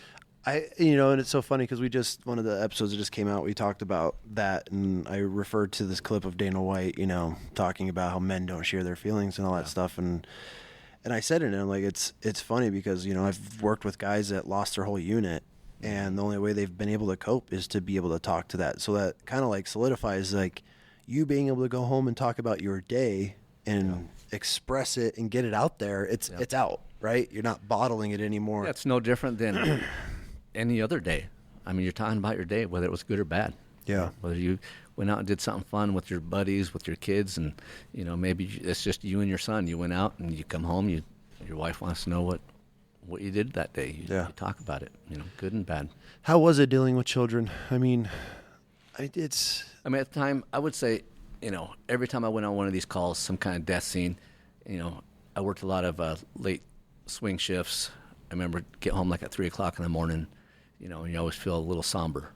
So go home, make something to eat, sit on the couch, turn on the TV, and you kind of wind down a little bit before you go to bed. Mm-hmm. And then, but I was lucky. I say I'm one of the lucky guys. I never had any nightmares or anything that I can remember. Yeah. So. You ever got a call where you went to a house and the animals were eating have eaten the people? It started to? Yes. That's something that I'm fascinated by. I want to hear this. Well, I remember going to one where this guy, he'd been in there, I don't know, at least a week, but he was all bloated. What time of the year? It was wintertime, so, it was like 80 degrees in there. The heater was going. Oh, okay. The guy was completely bloated and black. Like, he was a white guy, but completely black because his skin had just, everything was bloated. Mm-hmm. As soon as you touch him, skin starts to come off and things like that. And the dogs or anything were feeding on it? Yeah. Yep. God, dude, that blows my mind. That's the stuff where as a cop, I'd walk and be like, this cat just ate its eyeballs, the owner's eyeballs out. Like, I'm out. Like at that point, I'm like, this isn't. Yeah, you want to go burn your uniform, because you cannot get that smell. The smell just sticks in your.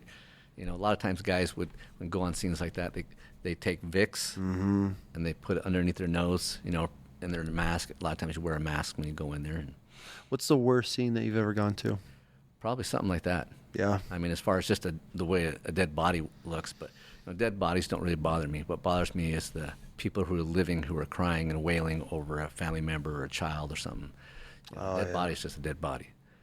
Like I said, I've been everything to hangings. People who've shot themselves, people who've been shot, people who've been stabbed, been to fatal car wrecks, and but that's what everybody goes to. If you're a police officer, you just go to that kind of stuff. I'm not the only one. That's just part of the job that everybody goes to. Is walking in on somebody that's hanging, is it kind of eerie? Yeah, the ones I've been to when I've been there, they've already been cut down. Okay. Mm-hmm. The one that really sticks out in my mind though is.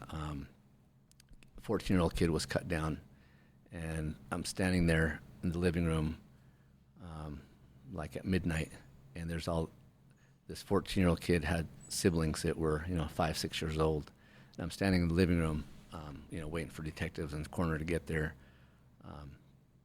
and siblings are, the police are here, and they thought it was all fun because there was a police officer there, and they're, walking around. They don't know what just occurred because the kid had hung himself in the garage, and the dad goes out to the car to get ready to go to work on graveyard shifts and finds his 14-year-old son and cut him down. God.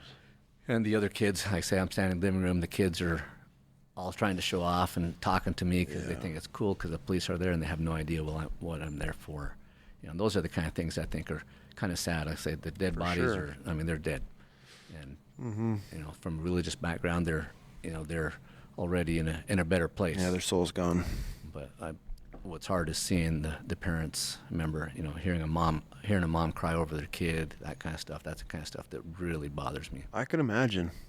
I could imagine. Having to give death notifications. How is that? Do you remember your first one? I do. Was it super awkward? I feel like I mean, did they train you for this, or they're just like, No.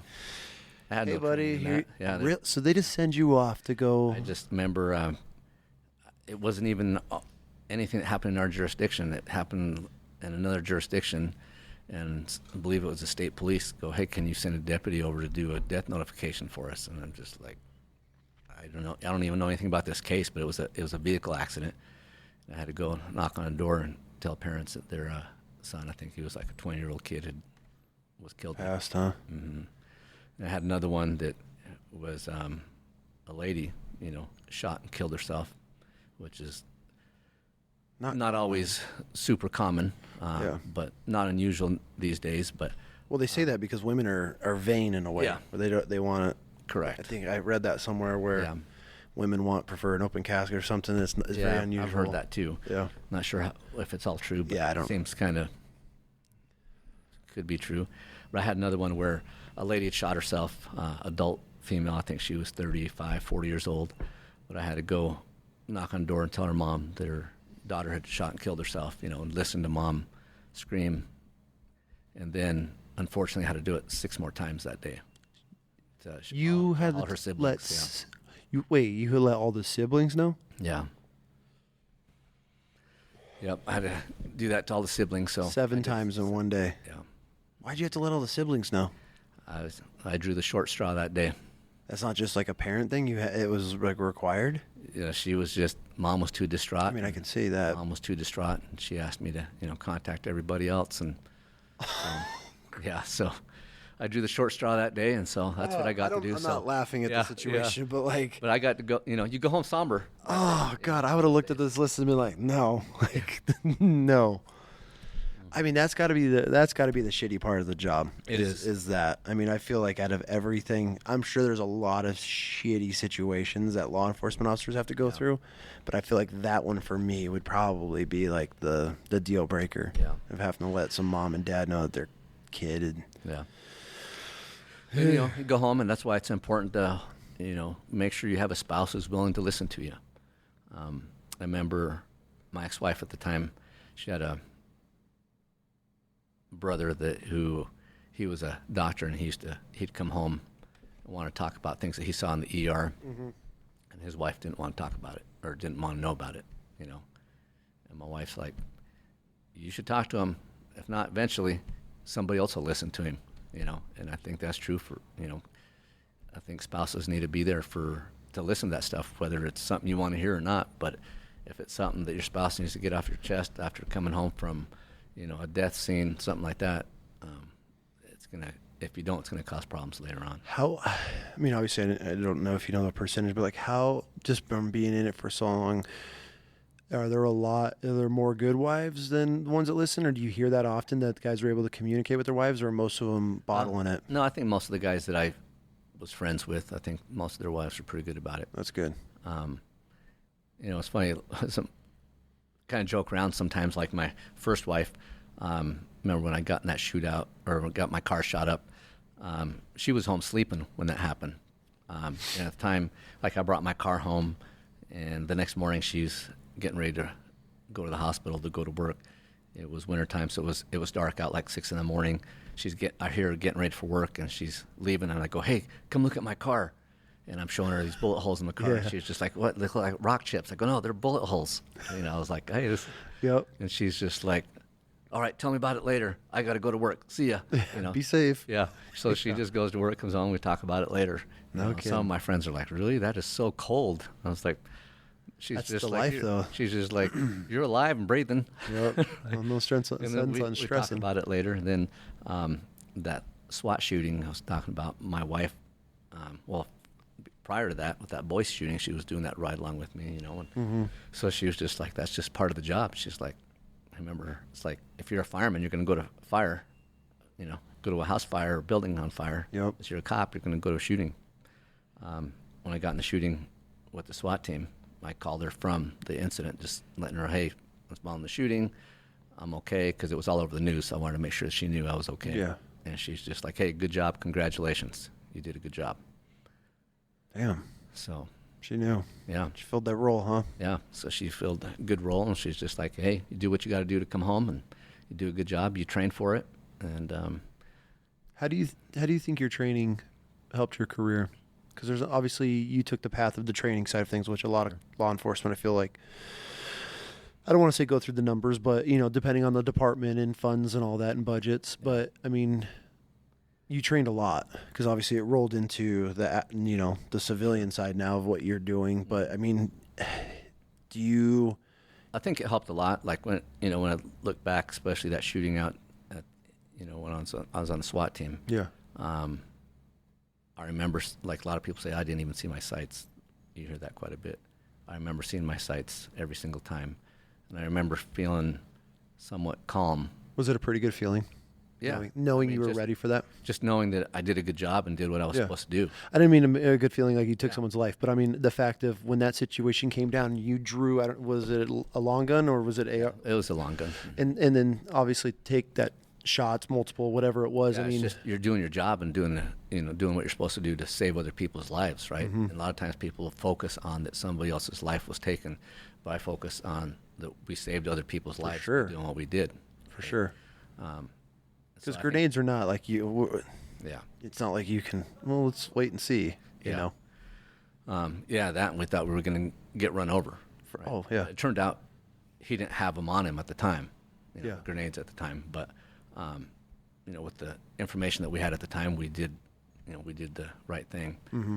But I just feel like, as far as my demeanor afterwards, I feel like I was professional. I feel like I was calm, and just that's did what you want in that situation. Yeah, and I think the more training you do, the more the better you're going to be. For sure. So. For sure.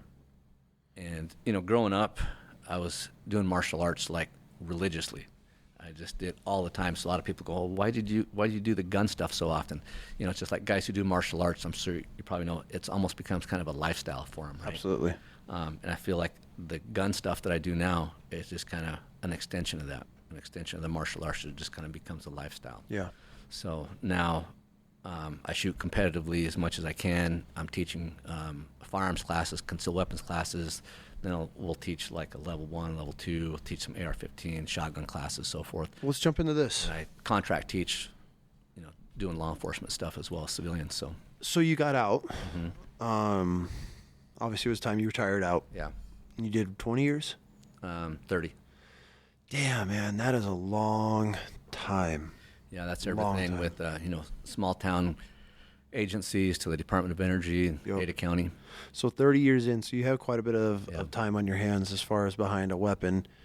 Did you start training did you start that process before you got out, or did you get out and was this something that you were like, okay, I just did 30 years and I can't sit around? No, I was a firearm instructor within the law enforcement circle, and I was teaching like concealed weapons courses and some civilian courses outside of that, And I just kind of took everything that I learned from, classes I went to, and the guys, I want to make sure I don't leave out the guys that I worked with. The guys on my team were awesome. Yeah. I had some really good leadership. We had some that were not the greatest, and we had some that were awesome leaders. Given, it's expected. Yeah, and the guys on my right and my left, the guys that I went through the doors with, these guys were awesome. I have a lot of guys that go out and train hard. If you call for help, they're ready to go through the door first if you let them. And so I had a lot of good leadership. My buddy Carl, he was our team leader when I left, and he brought it up to a certain level. Then previous leadership, we had a guy named Kevin Whitmus. He brought it up to another level. Between him and Carl Olson, we got our team up to where it should be, Yeah. continually moving forward. And so I was able to learn a lot of things from these guys. That's good. And then that transitioned you to the civilian world to doing what you're doing now. Yeah.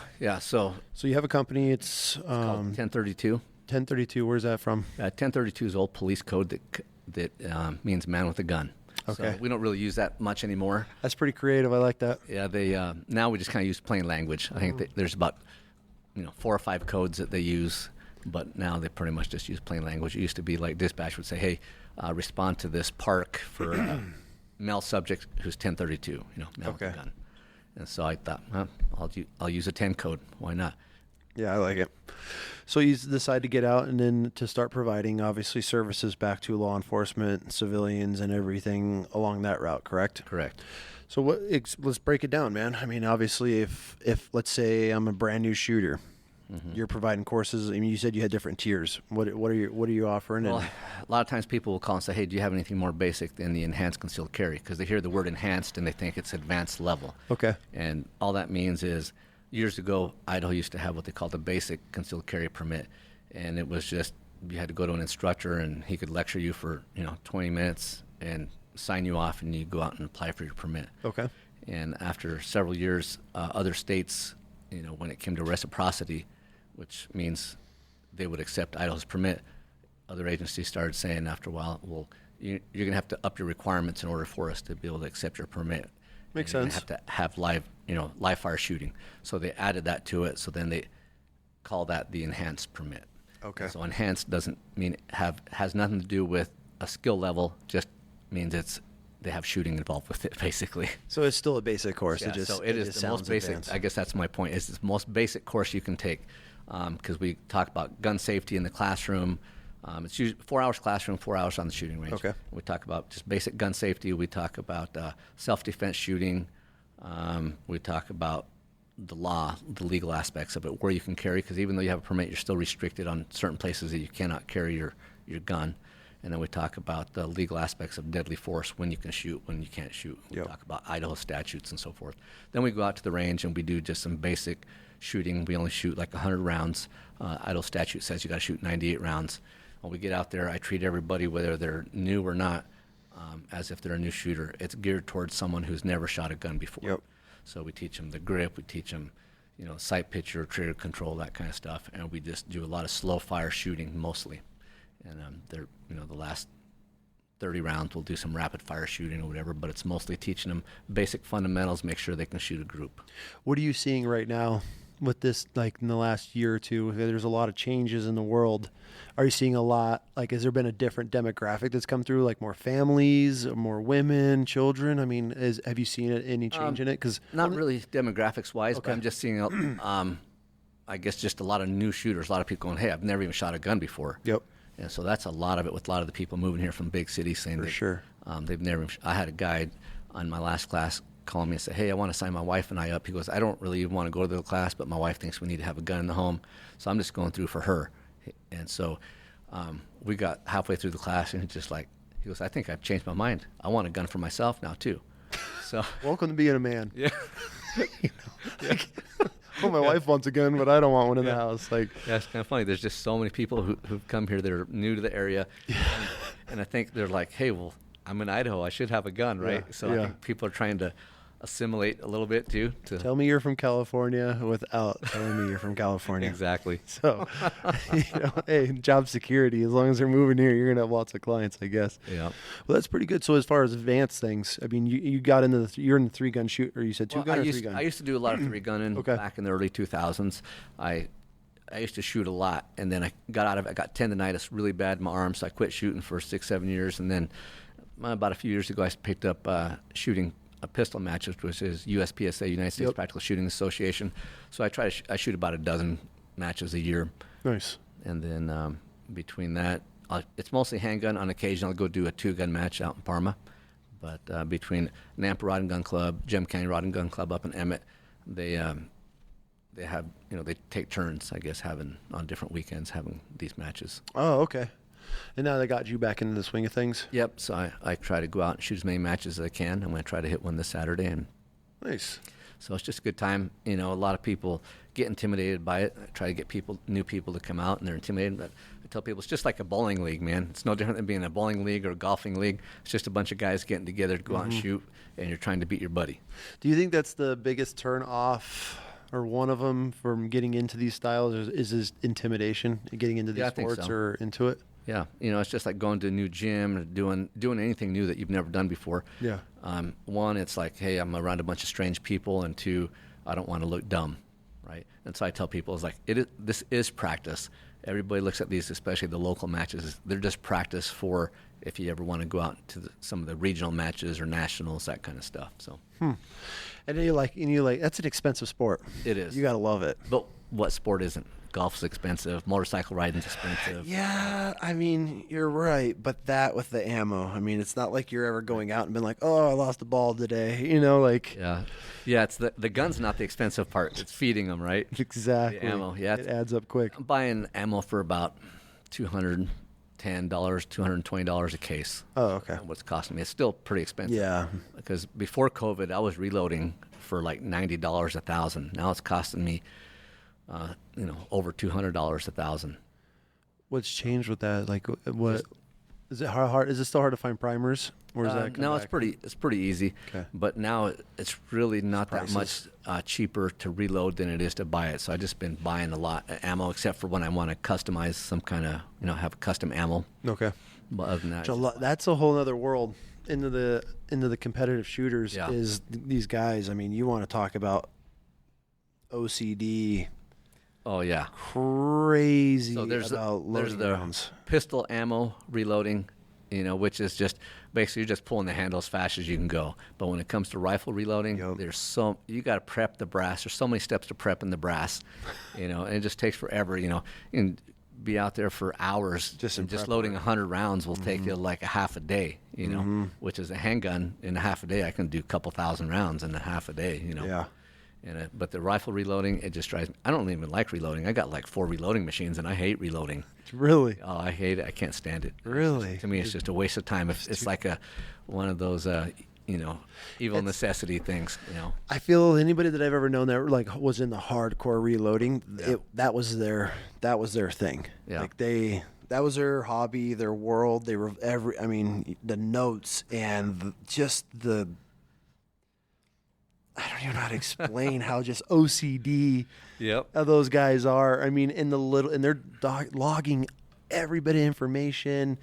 I mean, they are just it was just wild. I mean, I have some buddies and these are civilian guys. I have military guys that are just hardcore into this. Well, I always say your civilians are the ones who know how to reload the best, and then 100%. You're your best shooters too. 100%. One of the things I was never in the military, but I know like in the SWAT world and talking to my friends who were special operations guys in the military, when they bring in instructors, they're bringing in civilian instructors to teach them how to shoot every day of the week. That's why I have some good old boys, couple in Texas, one of my buddies in Oregon. They can outshoot anybody. Yeah. Anybody, and they're civilians. They never even served, never law enforcement, anything. They're just nuts about ballistics. And once because people think like I've had buddies that I've met in the early ages, like, "Oh, you're a Marine. What do you think of this gun?" I'm like, "What the fuck gun is that?" Like, what do you think of this? And and they would ask me all these. I'm like, "Dude, I had 2 machine guns, I had an automatic grenade launcher and a Ma Deuce 50 cal. Like that's what I know, and then the shitty M4." And I'm like, I don't know. And then, but you people think that since you're in the military, I can't speak for law enforcement, but like we study and we know ballistics. And, and in reality, I didn't know. I just I know how to push butterfly trigger and just put rounds down range. That's what I was saying earlier. People see you in uniform, and that guy's like, well, come as advertised. Actually know how to use your gun, right? Yeah, exactly. People assume that if you're in the military or law enforcement, 100%. You must be an expert. But then you get these civilians that are just sitting here and just researching. That's their hobby. It's not their life. It's their, I guess it is their life, some of them, but for us it's like, dude, I dreaded going to the range, because then you get to go and shoot for a couple hours or a couple days, then you spend hours picking up brass, police calling everything, then you spend a minimum of 3 to 4 days cleaning your weapons. It just sucked. Like the military took all the fun out of it. So it wasn't like, hey, we're gonna go to the range and just dump rounds. It was like, fuck, we got to go to the range again. Like we're gonna be, especially if you shot the heavies, the 50 cals and the Mark 19s. That's a minimum 5 days, all sun up to sundown, just cleaning these things to be white gloved inspection to be able to, before you put them back in the armory. So it wasn't ever any fun. I mean, we had fun on the ranges, especially when we'd have like a bison move into the range, and we oh man, this is a crazy story. We fucked up one time. We were young Marines, and we're on this range on Pendleton, and I didn't know. I mean, we were just young. we went through, and I thought I was taking the initiative with a couple other guys, and we start popping ammo cans, and they have the little safety, you know, the little safety twist wire. I don't know if you've dealt with the cans. Mm-hmm. Well, if that wire is broke, you have to count every round in that box before you return the ammo, which you don't plan on ever returning ammo. Yeah. So all the staff were having a meeting. I'm like, hey, let's get all this shit staged, ready to rock and roll. And that way, once this range kicks off, like every vehicle has all the ammo staged behind it. It's all popped, ready to go. You just have to just load. You're just belt fed. You're just feeding rounds, you know. Well, this little herd of bison on Pendleton moves onto the range, and they shut the whole range down for like 2 days. We just sat there, like just cooking in the sun. Well, our gunny was not the most pleasant human being. This dude was like old school. Gunny Barton was his name. If he didn't have a cup of coffee, like a giant mug and a cigarette in his hand, you didn't fuck with this like dude. Like the old movies, huh? You didn't talk to this guy. You didn't even look in his direction as a troop. Like, even if he had a cup of coffee, or a cigarette, it had to be both before you could even approach this guy. Well, he finds out what we did, and all hell breaks loose. But we're getting ready, and our time's up. Like, we're getting ready to start heading back to, you know, Del Mar, where our vehicles we're stationed out of Pendleton. We're out in the middle of nowhere. And he was like, you motherfuckers better burn this ammo, or you're counting every round when we get back. We were linking, I'm talking like 500 rounds. And, I mean, daisy chain. Guys were just standing there, just feet. For like a M60, M240? Or what? This was the Mark 19, and then the Mod Deuce, the 50 cal. And because we popped all the thing, and we were like, we have to count. I'm talking pallets of ammo, and you have to count every round. So we were just linking as fast as we could. I mean, guys were literally on top of the vehicles with all the cans open, and as soon as you were dry, you were to open the feed tray, shoving belts in, closing it. And I mean, we were opening, we were shooting rounds so fast. I don't know if you guys had LSAT. It was like this tube of just this white, just nasty shit. We would open the trays of our Mark 19s or the 50 cals and just, I'm talking just dumping this. And the guns were so hot, it's just bellowing smoke. And you're running through hundreds of rounds until you burn all your 50 cal. As soon as that was out, somebody be reloading the 50 cal, and you're just burning Mark 19 rounds. Barrels. Oh, the barrels were glowing on the 50 cals. And the smoke, because these guns are so hot, and we're just dumping lubricant into them. It's just burning this stuff. I mean, so all the turrets, it look like chimneys. There's this white smoke just pouring out of these things. We catch the range on fire because all the grenades going off. It was a shit show, but that was the only, like, one of those, like, that was the coolest range because we literally shot thousands and thousands of rounds within a couple of hours. We dumped everything we had and didn't come back with one can that we had to count. But we spent the rest of, you want to talk about just destroying weapons. I mean, when you're just running those guns where the barrels are just glowing red, I mean, it was wild. But that was like one of those ranges where you're like, okay, like that was fun. But, you know, normally as you get in, you do your little burst and then that's it. And then you spend a week cleaning those pieces of shit. And then you're like, this sucks. You know, like that was always the worst part. Nobody ever tells you that in the fine print when you're signing a contract that, like, every time you go to the range, you spend a week cleaning your firearm afterward. Yeah, I'm glad ours wasn't. We didn't have to clean that much. Oh, God. We basically have your Glock, which takes you about 2 minutes to clean, and then your M4, which takes you about 10 minutes to clean. On a police department, that Glock in the military would take you 2 to 3 days because you got some little asshole armor in this little window passing you your gun, and you'd give it back to me like, it's dirty. And you're like, where did you even find that? Like, so we ended up getting smart. I don't know how I never got caught doing this. If I would have got caught, I'd have been so done. My career, I probably would have been fried for this. We behind our vehicles, we had pressure washers because, you know, we're in a tank, and then you have these heavy machine guns. Well, we have pressure washers, and that's an absolute 1,000,000,000% no on anything beside your vehicle. Well, we're sitting there, and we come back, and I'm just looking at these weapons. I'm like, fuck, we're gonna be here for days, you know. And they got these big steel plates outside of the armory. I'm a staff NCO. I don't give a shit at this point. I'm gonna make the executive decision. So I start telling guys, one of my crew chiefs, I'm like, hey, one at a time, just start bringing me parts. And I was over there with the pressure washer, just pressure washing Mark 19s. And we had our weapons, my whole platoon, we did our weapons in one day. And everybody's like, holy shit, how did you guys get these so clean? Like, these are just perfect. I mean, I'm pressure washing the gaskets. There's little O-rings and washers and all kinds of shit inside these Mark 19s, and I didn't give a shit. I pressure washed everything because I was over it. And so once I did it, we ended up going back to the field shortly afterward, and everything was fine. I'm not going to lie, I was a little stressed. Everything went fine. So after that, I would always just have my crew chiefs. They would just onesies, twosies, just like walk over a couple at a time and leave them behind the vehicle. And I'm back there, and I'd have guys watching for a warrant officer or something because there's always one prowling around. And we pressure washed all of our firearms. That's like amazing.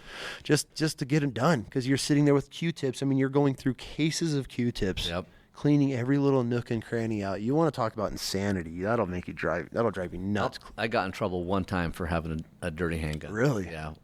Our sergeant one day during briefing was like, "All right, we're gonna do gun inspections. You know, did you know? Unload, show clear, clear it out, open it." He looks at it and just, I'd been shooting, but I used to use my duty gun. I would shoot with it all the time. I'd shoot like once or twice a week, and if I was going to go to a match, I would take my duty gun. I'd shoot out of my duty gear at these matches. And you know, I was just like, "Well, dude, yours is clean because you don't ever shoot yours." But yeah, I got in trouble one time. But I was just like, "Oh, whatever. Yeah, fuck it. They'll get over it." Now, in the civilian world, though, you know. Yeah. Oh, I'm sure it's not Put a little oil on it, you're good to go. Yeah. Keep going. So you train in a lot of obviously law enforcement, security, and all that good stuff. I have obviously with what just happened with the attempted assassination. I'm sure you've been able to watch a lot of the footage. Yeah, I have. Yeah. What's your opinion on that and how it went? I mean, obviously we don't know everything, but it was a failure, obviously. For sure. Yeah. Why? You know, I had a friend of mine asking me about it. He says he heard some news report somewhere. People were talking about that the guys were just lackadaisical, and he's like, "Oh, that's not true. Guys don't get lackadaisical. They're professionals." No. I was like, I hate to tell you that. But that does happen a lot. Happens everywhere. Yeah, you go on. You're on a perimeter. You know, you could be on a shots fired call, a perimeter. The guy won't come out, and he's after a couple hours. You know, you're kind of like, "Hey, man, I wonder what's for dinner when I get home tonight." 100%. Right. And so when you do something like these Secret Service guys that do something over and over and over, nothing ever happens. And I've worked with, you know, I've had an occasion to work with a couple of these guys. We had President Obama come out. And so our SWAT team was out helping with a security deal there. But I was hanging out with a couple of Secret Service guys, and you know, same thing. Those guys were not talking because everybody's, you know, their eyes are peeled. They're looking for threats, all that kind of stuff, anything suspicious. Then after a couple hours, the guys are like, "Hey, man, what's it like working for the department? Hey, what do you guys do around here? Hey, how's the hunting? You know." So it's like I can kind of see that side of it, but. There was definitely, you know, more failures than just being a little lackadaisical. There was a lot of failures and it usually starts out one with your leadership and your planning, right? Mm-hmm. So poor planning, poor leadership. And proper planning prevents poor performance. Mm-hmm. You know, that was one of the things that we ingrained in us. Yeah. And so especially in any security detail. Yeah, and you got to have certain SOPs, and if you're not following your SOPs, then you know, I mean, that's what they're there for, so that kind of stuff doesn't happen. Even if you have the SOPs, if they're not training. I mean, what blew my mind is how long they stayed on that stage. Yeah. That was mind-boggling. Because, you know, I've done executive security. I've worked overseas and for some pretty big clients, things like that, whatever. The biggest thing that it doesn't matter. I don't care if it was Trump. I would have picked him up by his belt loops, and we would have drug him off that stage and got him out. I don't care if he's, "Let me get my shoes, I don't care who you are. Like, if you just got shot in the face, we're out of here. Yeah, it was pretty obvious that most of the people there didn't have the proper training. You know, and I heard reports of that only a handful of them were actual Secret Service, and other people were pulled from other areas like Homeland Security, basically just to be warm bodies to be there. Which is why. Are we that low on Secret Service agents? I mean, that we're I don't know. That's something that I say I did that one detail out here, so I don't really have a whole lot of experience doing that kind of stuff. But just from the outside looking in, you know, watching the news and things like that, it was pretty apparent that they didn't have a lot of training. So, and just looking at the gun handling skills of some of those gals that were there, you know, I don't know if you saw the one. There was a one that showed the gal, she was trying to reholster a gun, she couldn't reholster. But then there was another one from behind the stage, I don't know if you saw that, where they like threw his shoes off or something. Glock 19 also went flying off the stage as well. I haven't seen that. Yeah, there was a lot of a lot of bad stuff going on there as far as their performance. I mean, that was the perfect recipe for that to happen. I mean, it was the perfect scenario. Everything was lined up. But that's what from like say my aspect of wanting to, my career path of SWAT and firearms, officer safety. Remember, there's certain guys who are always just like, man, you do that kind of stuff way too much, or you look at certain police departments, they don't get the training. A lot of it, they say, oh well, shooting officers are involved in shootings very often, But I look at it as they used to always use the term, high liability, low frequency events. Okay. Right, and those events are things that will bankrupt a city. Right, one bad shooting can bankrupt a city, a county. It can bankrupt or cause riots. Right, we've seen that kind of stuff happen. So to me, when guys who are training over and over for that type of stuff on the tactical side, it's not too much, because one mistake can cause riots. It can cause that's your life. I mean, that's your career. That's the field that you chose to be your profession. And the fact that guys are like, oh, you train too much. That's what's weird to me. It's like a doctor being too educated on being a brain surgeon and wanting to learn more and bettering himself. It goes hand in hand. But I feel like that's something that like I can't process. Like guys that would be like, oh, you train too much or you shoot too much. It's like, this is what you do.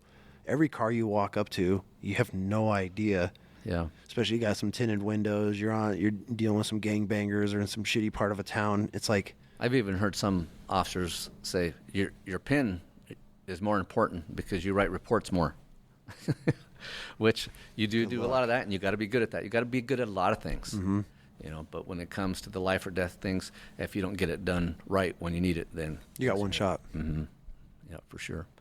Where do you see that, as far as a department, where do you see the biggest fail point? I mean, is it training and it comes down to budgets, or is it just being complacent? No, I think it's a little bit of both. Like everything, it's always leadership. Mm-hmm. That's from the top down. It's what do you see that's important? And sometimes, leaders will say, oh, well, the tactical stuff or the shooting stuff is important. I was like, oh, yeah, but you got they're like, it's a priority. I was like, yeah, but you have 200 priorities and it's number 200 on your list, right? So, but yeah, it's expensive, running a SWAT team. That's really expensive. I can imagine. Just to rotate new gear in and out, I mean, a new plate carrier every 5 years, a new helmet every so many years, comms, your ammo to keep the guys shooting every week. Weapons and optics alone. Yeah. I mean, all that stuff's super expensive. And just for a regular patrol guy, the same thing. They carry handguns, they carry rifles, they've got the radios. I think handheld radios are like $5,000, their rifles, all that, everything's expensive, so they're always rotating. So I understand the budgetary things. Obviously I say that never being in a upper management position. I was always just kind of a line guy. Yeah. But it's still priorities. You have to figure out those priorities. And like I say, to me, the guys who are the most dangerous are the ones who don't have the training. If you're you're trained at a high level with combatives and firearms, you're going to have the confidence to not overreact and understand when to react. Yep. So, what was your favorite part about being a law enforcement officer? Out of everything, what brought you the most joy? The SWAT stuff. Yeah. Because I felt like, I would say that in the gang unit, because you knew that you were going after the real bad guys. You weren't wasting your time on domestic. I'm not saying domestic stuff is a waste of time. Yeah, it's not a waste of time, but it's just like, like they'd say, hey, you get paged, you go in, we got a pre-planned operation where they're like, hey, we're going to go after this guy, homicide suspect, or, back in the early days, it was a lot of narcotics warrants. We were serving a lot of narcotics warrants, but I always liked when we'd go after the guys who were like murder suspects, guys who did some really bad crimes, knowing that we were actually putting the bad guy away. Yeah. And obviously he's got a record, and you're going after him. As far as the drugs, I mean, I know you've been out for 3 years, but how has the drug scene changed over your time in 30 years? I couldn't even tell you that. Never mess with it? No, my experience with that. Well, when I worked on the gang unit, we did some drug buys. I remember one day going in to do an undercover buy of a couple of kilos of marijuana at a hotel, doing it myself. Is that fun to do? Is it pretty nerve-wracking? It's pretty fun. Yeah, I can see why guys like doing that. Really? Yeah. Is it a rush? It is, yeah. I mean, it's not every day you get to go buy a couple of kilos of... Yeah, but I mean, it's fun. I mean, it's, it's like people ask all these different questions of what it's like. But yeah, people enjoy doing that stuff. It's just even the SWAT stuff. I remember talking to somebody else before about that SWAT shooting. I remember going to like a debrief. We have a debrief. And I think our agencies here are pretty good about, at least they were at the time, about trying to make sure you're debriefed well so that you don't have, or to help you so you don't have those issues that we were talking about. And this debrief, I remember somebody apologizing, almost like saying, hey, we're sorry that you guys had to go through this shooting or do this or that. And I just remember saying, I was like, I don't know why you guys say that. Every one of our SWAT guys wanted to be there. Every one of our SWAT guys, if they were out of town and there was some major operation, our guys would be mad that they weren't there. Yeah. Guys want to be there. It's like being a fireman and missing a fire. Oh, yeah. Yeah, going, oh, I've been training to be, to put out this, 2-story fire for all my life, and I missed it. Same thing with SWAT guys and a lot of cops. Is like, if there's going to be an incident, not that you want bad things to happen in your community, but like if it's going to happen and I'm trained for it, I want to be there. I want to be able to go help in some kind of capacity. Yeah, makes sense. Yeah. So as far as your training, if people wanted to reach out and wanted to get some basic firearms training, or even they have some experience and they just want to get a refresher crash course, how do they reach out? How do they get a hold of you to get spun up on things? Yeah, I'm on Instagram under my name, Raul Garcia, 1032, and I have another one. It's called Garcia Outdoors, where I post a lot of outdoor stuff, trail cameras and stuff like that. Okay. But they can just reach out to me, message me there, and I have a website called Idaho1032.com. And tell people just send me a message, and they'll see I typically only have like maybe one class per month that's actually on my calendar. Okay. Most of my classes, people typically reach out to me and say, hey, I got 6 people or 10 people. When can we get a class together? Oh, so you can do like, I don't want to say corporate shoot, Yeah. So I do have some kind of like corporate small businesses will call me and say, hey, I want to set up a class for, the 10 people, my 10 employees, and we set up a class, just kind of, something for them to get together, either a party of some sorts or just some kind of like their boss wants to show everybody their appreciation by letting them, come out and take a class. That's pretty cool. Typically paid for by their companies and things like that. Nice. Those are not usually scheduled on my class. So my law enforcement classes are usually, I don't usually have them on there, and I don't usually have my, those type of classes on there. So best way is just shoot you a message or get online? And say, hey, this is what I got, or this is what I want. And we kind of customize it. I had a guy call me the other day and said, hey, I want a AR-15 and handgun class. Can we do that the same day? I was like, yeah, we can. So we'll do that. Cool. So, but now that school's starting up here this next month, so I work. I'll be working private security for a school in Eagle, and they hired me just to be armed security for the school. Is this your first year doing it, or have you done this? It's going to be my 3rd year going into it. How is that? I like it. At first, I'd been retired for like a year and a half or so, I think. Yeah, about a year and a half, a little over a year. Anyway, I was just riding my side-by-side. I was hunting, just blowing money. Mm-hmm. And had somebody give me a call and say, hey, we got your name from so-and-so, and we're looking for armed security for this private school, somebody with your background. And the purpose of having armed security here is to be able to thwart a active shooter if that ever occurs here. I think it was right after the Uvalde incident, where a lot of the parents were concerned with the school board and said, hey, we want armed security for the school. So only in Idaho. Yeah. Ended up taking the job, and it's been really good so far. I'm armed all the time, armed 24/7 while I'm there. Or I guess I'm not there 24/7, but I'm there 4 days a week. It's a 4-day-a-week school. Mm-hmm. And I'm armed from beginning of this day to the end of the day. I just kind of hang out there. I go dressed business casual, carry concealed, and then I just kind of hang out with the kids. Do the kids know you're carrying, or is it? Yeah, some kids do. Mm-hmm. I have kids come up and ask me, Yeah. What do you got? Yeah, some kids do. Probably some cop's kid or some veteran's kid. Yeah, we got quite a handful of cop kids, firemen, kids that go there, and so they're kind of used to that kind of stuff. So they'll come up and talk to me, and some of them are like, oh, I want to be a cop too, or I want to tell me about SWAT and this kind of stuff. So we'll talk about it. That's cool. You get to mentor them a little bit and kind of give them a feel for. I mean, obviously, if they're talking to you, you're going to hype them up on it. Yeah. So when I'm not doing that, I'm up, jump roping Really? With the 6th grade girls or whatever. Hey, come show us how to jump rope. So I'll try to show off my jump roping skills. Really? Little basketball, that kind of stuff. So I basically it's a lot of public relations with the kids, with the parents. When the parents are coming, we get a lot of people coming there to do tours of the school. So, a lot of public relations. That's interesting. Yeah. I feel like that's a perfect job for you then. Yeah. I mean, you've dealt with the worst of the worst. You could handle some parents that are coming through to walk through their kid through school and see if they like it or not. It's probably a pretty fun, relaxing job. Yeah, and it's great because I still have a lot of the contacts, I guess, with the local law enforcement. We'll have like a career day, so I can reach out to some of the guys. They'll show up in uniform, bring their canines and so forth. We've had canines come out, and Sheriff Clifford actually come out, put on his bite suit, and did a demonstration for the kids where he takes off running, and one of the guys sends a dog after him, and he gets bit. Sheriff took a couple bites from the dog, and one day he sent the SWAT team out. They bring their Bearcats out, and the kids get to jump in and out of the Bearcats. That's cool. They get a lot of positive contact with the law enforcement guys. So I think we need way more of that. Way more of it. Yeah. It's it's kind of a shitty situation for cops these days, and I've referred to cops as are our era Vietnam vets, where they're just completely shit on. And it blows my mind, this whole defund the police and like why that's even a thing or how that was even thought of. Because, for my mind, I'd be like, okay, well, if we have cops, and obviously not every cop gets the right training or going to make the right decision. And with body cams and everyone's got a cell phone, so you're going to get outed for any mistake you do these days.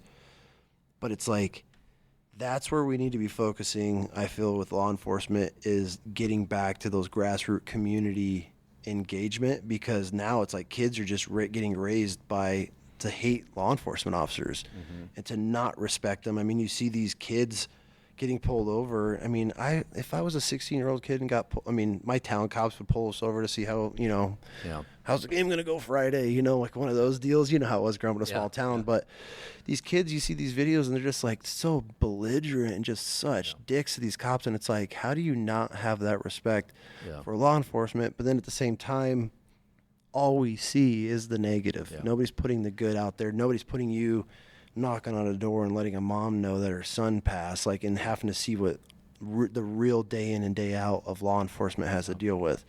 And so it's like, we got to have agencies hiring the right people too. That's one of the things that I feel. I left my agency, in good standing, and I look back at my agency and I was like, they hire a lot of really good people, and I think it all starts with the hiring process.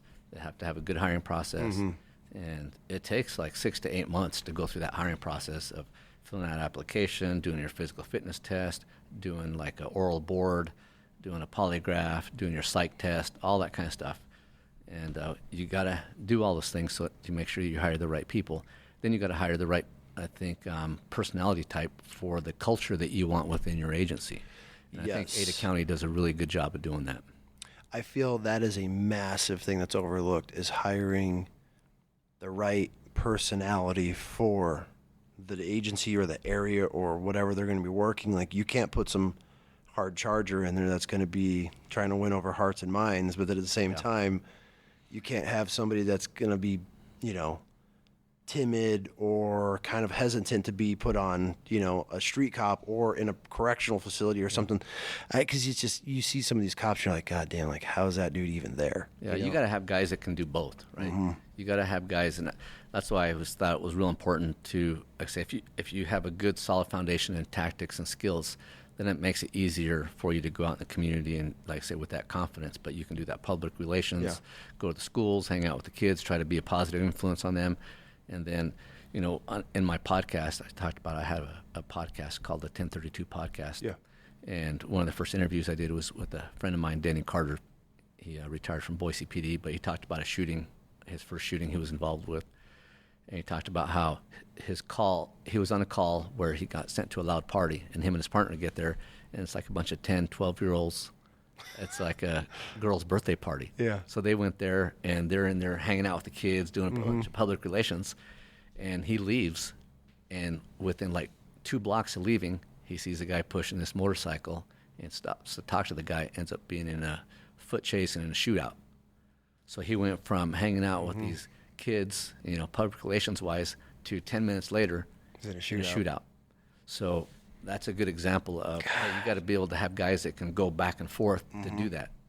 Right? You can't be a jerk to people. You got, like you say, you got to win those hearts and minds of people in your community, and which is how it used to be. Yeah, well, even in this area, I think that we see a lot of stuff nationally, but I think in this area, even up to when I retired, I'd go to buy me a Coke or go to get lunch, and I would say at least 50% of the time I'd go to pay, and they're like, somebody's already paid for you. So people were constantly buying us dinner, and you wouldn't even know who did it, right? You go up to pay, and they say some customer bought you dinner already. And so I think here in this area, we still have that, good relationship with the community, and we need to continue to have that. I hope that, from my point of view, we need to make sure that doesn't change, especially when you got guys coming from big cities. Got to leave the big city mindset behind. Yeah, we got to keep the culture that we have of Do you service. feel that we're slowly chipping away at that? So it's do. going away because we have so many transplants that are coming here and bringing Compton mentality, Eastside LA, I do, because I've talked to people who've contacted local law enforcement and to file a report, and they've been told, oh, we don't do reports on that. We don't give warnings for that. We don't do this. We don't do that. And we're like, really? That's funny, because when I was there, the sheriff is told, if they want a report, you're going to get a report. If it was basically we had to give customer service, and so I've heard a little bit of that going away a little bit, and so, but I hope that culture, the culture that I worked with of, hey, if the customer wants something, you're going to give them what they want. So, do you feel that there's a problem now that I feel like it's so hard as far as recruiting to get people to sign up to be law enforcement because there's such this agenda that, cops are public enemy number one. Do you feel that with a lot, not speaking just here, which I know this is your experience, but do you feel like a lot of these departments are just having to hire anybody because they just need the numbers? Or I think it's kind of going that way. Looking, like I say, here in this area, I think we get a lot of, because there's so many people want to leave other cities, there's a lot of people applying. They're lateral officers. Yeah. But I was just looking the other day. I can't remember what agency it was, but they're offering a sign-on bonus of $100,000.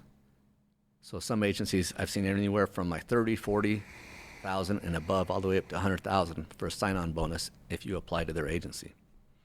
So most agencies don't do that unless they're really hurting for sure. Yeah. That's scary. Yeah. So like, hey, come work for us. Besides your yearly wage, we're going to give you a $100,000 sign-on bonus. That's a lot of money. That's a lot of money, especially some young kid out of college that just got his criminal justice degree and wants to be a cop. Yeah, so I would say, that's kind of a sign that they're having trouble. Yeah. It's crazy times. It's going to be interesting to see where the law enforcement community goes over, I think, the next 5 years, especially if things don't change, because it's just, I feel like cops are shit on every day with how with social media, with the news. It's never, I look at it as like when we were in Iraq, you would only hear about the negative shit that happened from U.S. soldiers, right, and troops. This happened, the casualties and this, and it was never, oh, we just helped build all these schools and we helped these kids get back in school. We helped this community reopen. Like, it was never any of that stuff. It was always just the negative. And I feel obviously that's what we thrive on now as a community or as a society. It makes the news, all the negative stuff. You don't want to hear positive shit anymore. And I feel like that all just need, not just law enforcement and everything. Like, you don't hear about good things happening in communities anymore. It's very rare that somebody gets spotlighted for standing out, or some kid helped out and found a wallet and gave it back that had money. Like, you don't hear any of those stories anymore. Now it's just, everything is just drama. Everything's just negative. And I feel like it slowly chips away at the law enforcement. Probably a good reason for the agencies to have their own social media so they can put that stuff out there. I don't think, okay, so here's I have one major bitch about law enforcement. Yeah. I do not think they should be on social media while in uniform. Yeah. Why is that? I feel like they should be in uniform. If they're going to be on social media in uniform, it's educating, filling in the positives, things that are happening in the community. These guys that are fucking making TikTok accounts in their cars, I can't stand it, because I know what they're doing. They're trying to make themselves like, hey, we're everybody else. We're in our, we're cops. We're the same. But for me, I'm like, if you're going to be doing community work, I would much rather see that cop playing pickup ball in his uniform with some kids on the side of the street, or rolling up and helping the kids in a water balloon fight, or going. That's what a lot of agencies are doing. And that's what I support. But you see these chicks and these dudes in their cars making TikTok videos, and they're going viral over some dumb shit. Like, to me, that's where I'm like, okay, like. Well, usually, I guess what I'm talking about is the agency most agencies have a policy with that. Like, my agency did. You couldn't just start making all these videos and representing the agency in uniform. But a lot of them have like a media relations department who does that kind of stuff, and they're really strict about what they can and can't put out. It's usually some kind of public relations announcement, or like you said, showing the officers out playing basketball or something like that. So and that I support all day. And that's how I feel to bring, especially in small communities or these rural, like, outside of the edge of the downtown city areas, is being able to, that's how cops are going to get in with your community, is that type of stuff. But the whole social media, law enforcement officers going viral and doing all that TikTok shit, that's where I'm just like, oh God, like, to me, that is the most cringy thing you can ever do. And it's just like, for me, I'm just like, at that point, if you're looking for views and you're trying to go be famous, go do something positive for the community. Oh, there was one a few years ago that was a big trend, and I hated it. It was all the different agencies were lip syncing to some country song. Do you remember that? Yes. And but all the agencies were doing that, including my agency, and I was just like, man, I just thought that was immediately wrong. Immediately no. But I do have to admit, I did watch a couple. I think it was maybe Caldwell PD. They did one. I was like, that's really good. Is there a couple good ones? Yeah, there's a couple good ones out there, but most of the time I'm just like, man, they should just not. It was just like over the top, trying to make themselves like, hey, look, we're really cool. We're just like you. Yeah, I mean, I get it. It's a thing. It has to be done just to show that they are humans. They're the same as everybody else, because right now, obviously, with everything, it makes it look like cops are so bad. I understand it all, but it's just, for me, from my point, I'm like, God, I want to see community work, which happens a lot, but it's not highlighted. Like, we're highlighting the wrong things, I feel like, when it comes to law enforcement sometimes. I mean, a lot of times. Mainly it's mostly negative, but I want to see the fun, cool cops that are out helping the community, helping kids, things like that. So I think that's what we really need to get back to. If they're going to put it out there, that's what's going to... It's hard to deny, too, when you see guys and girls in uniform just genuinely helping. Like, that's, I feel, is a huge part. And social media is such a massive thing these days. It's not going away. So these law enforcement departments definitely have to figure out how to just evolve with it instead of trying to fight it. So I say it comes down to making sure you have the right people, having the right culture in the agencies, and making sure that they understand their purpose. And when it comes to the media stuff, I guess they need to have good policies when it comes to that kind of stuff. But I think hiring the right people is the important thing. Sure. Making sure you have people that fit in the culture that you want to have in your agency. Yeah. And, it's a big start. Agency I worked for, I thought we were the best in the state. So good. That's how it should be. Yeah. That's how it should want, at least. Yeah. Ada County was a good place to work, man. Yeah. I hear a lot of really positive things about Ada County. Everybody's going to have their flaws, but for the most part, every law enforcement, I got a couple cop buddies, and I got a buddy going through the academy right now, and dude, everybody's always speaks so highly of, at least these are the older guys, that have retired or getting close to. They've been in it for a while. They speak pretty highly of what we have here, and which is what you want to hear as far as somebody that lives in the community. Like, that's what I want. I don't want to hear just all the negative shit. So it's good, and then obviously we're doing something right here. Yeah, I think so. I think we got a lot of good guys around here. Yeah. Well, cool, dude. I appreciate you swinging by and giving us the time. And I got to get up and get that tree off the cabin. You had a tree fall on you. We had some wind last night, and you had a tree fall on your cabin. So we'll let you head up north. I'm actually following behind you in the morning. We'll be heading north too. But I really appreciate your time and coming on and kind of opening some of the insights of your background and some of the law enforcement that's going on here in the state, and just kind of hearing some of the stories, because you think of Idaho and it's this perfect little area, but it's you hear little things here and there, but of these little gangs and stuff like that, some of the what's going on, but it's a lot of people, not to get too much into it, but you just mentioned like little gangs. I've heard people go, oh, those are wannabe gangs. Like, these wannabe gangbangers are shooting people. for sure. So I'm not downplaying them. I'm just, when you compare them to, I mean, obviously I haven't compared them, but you coming from different parts of the world and being able to experience the travel, like when you talk about some straight gangbangers, like, there's certain groups that you put on that list and you don't want to think that here in Idaho. Like, that's what it comes down to is like, we don't have that here, but in reality it is. And we actually had an incident before I let you go. We had an incident one time. We were flying in like 15 or 20 vets and we rent this big Airbnb and we're doing this big ride here in town and we get a call literally as like the first plane is landing with like 8 vets on it. We get this call from the Airbnb owner and he's like, I can't rent you the house.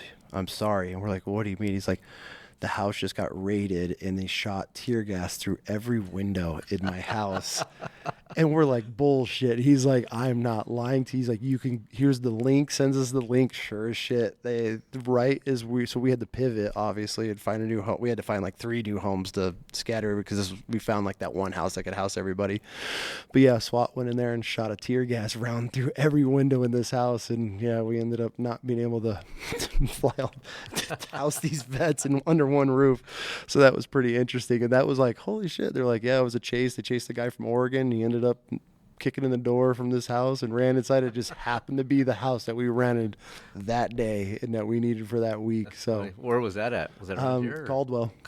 Yeah. Yeah, it was 3 years ago. So yeah, and then we looked it up and there it is. There's the house and there's literally just a hole. Most of the windows were busted out and some had a hole dead center in. And I was like, that guy was just popping every one of those windows. 40 Mike, something, yeah. Yeah, exactly. That's exactly what it was. So, well, cool, dude. Thank you. I'll let you get out of here. I know you got to go take care of the tree that landed on your roof. But I really appreciate your time, man. If there's anything we could help, I would love to I have all your links. If anybody wants to get any training from you that are listening, it'd be awesome to send some guys and gals your way and keep doing what you're doing, man. It's pretty awesome what you're doing with the school and showing the kids like to the community like what law enforcement is all about and how it should be. So, all right, thanks a lot. Thanks, dude. Appreciate you.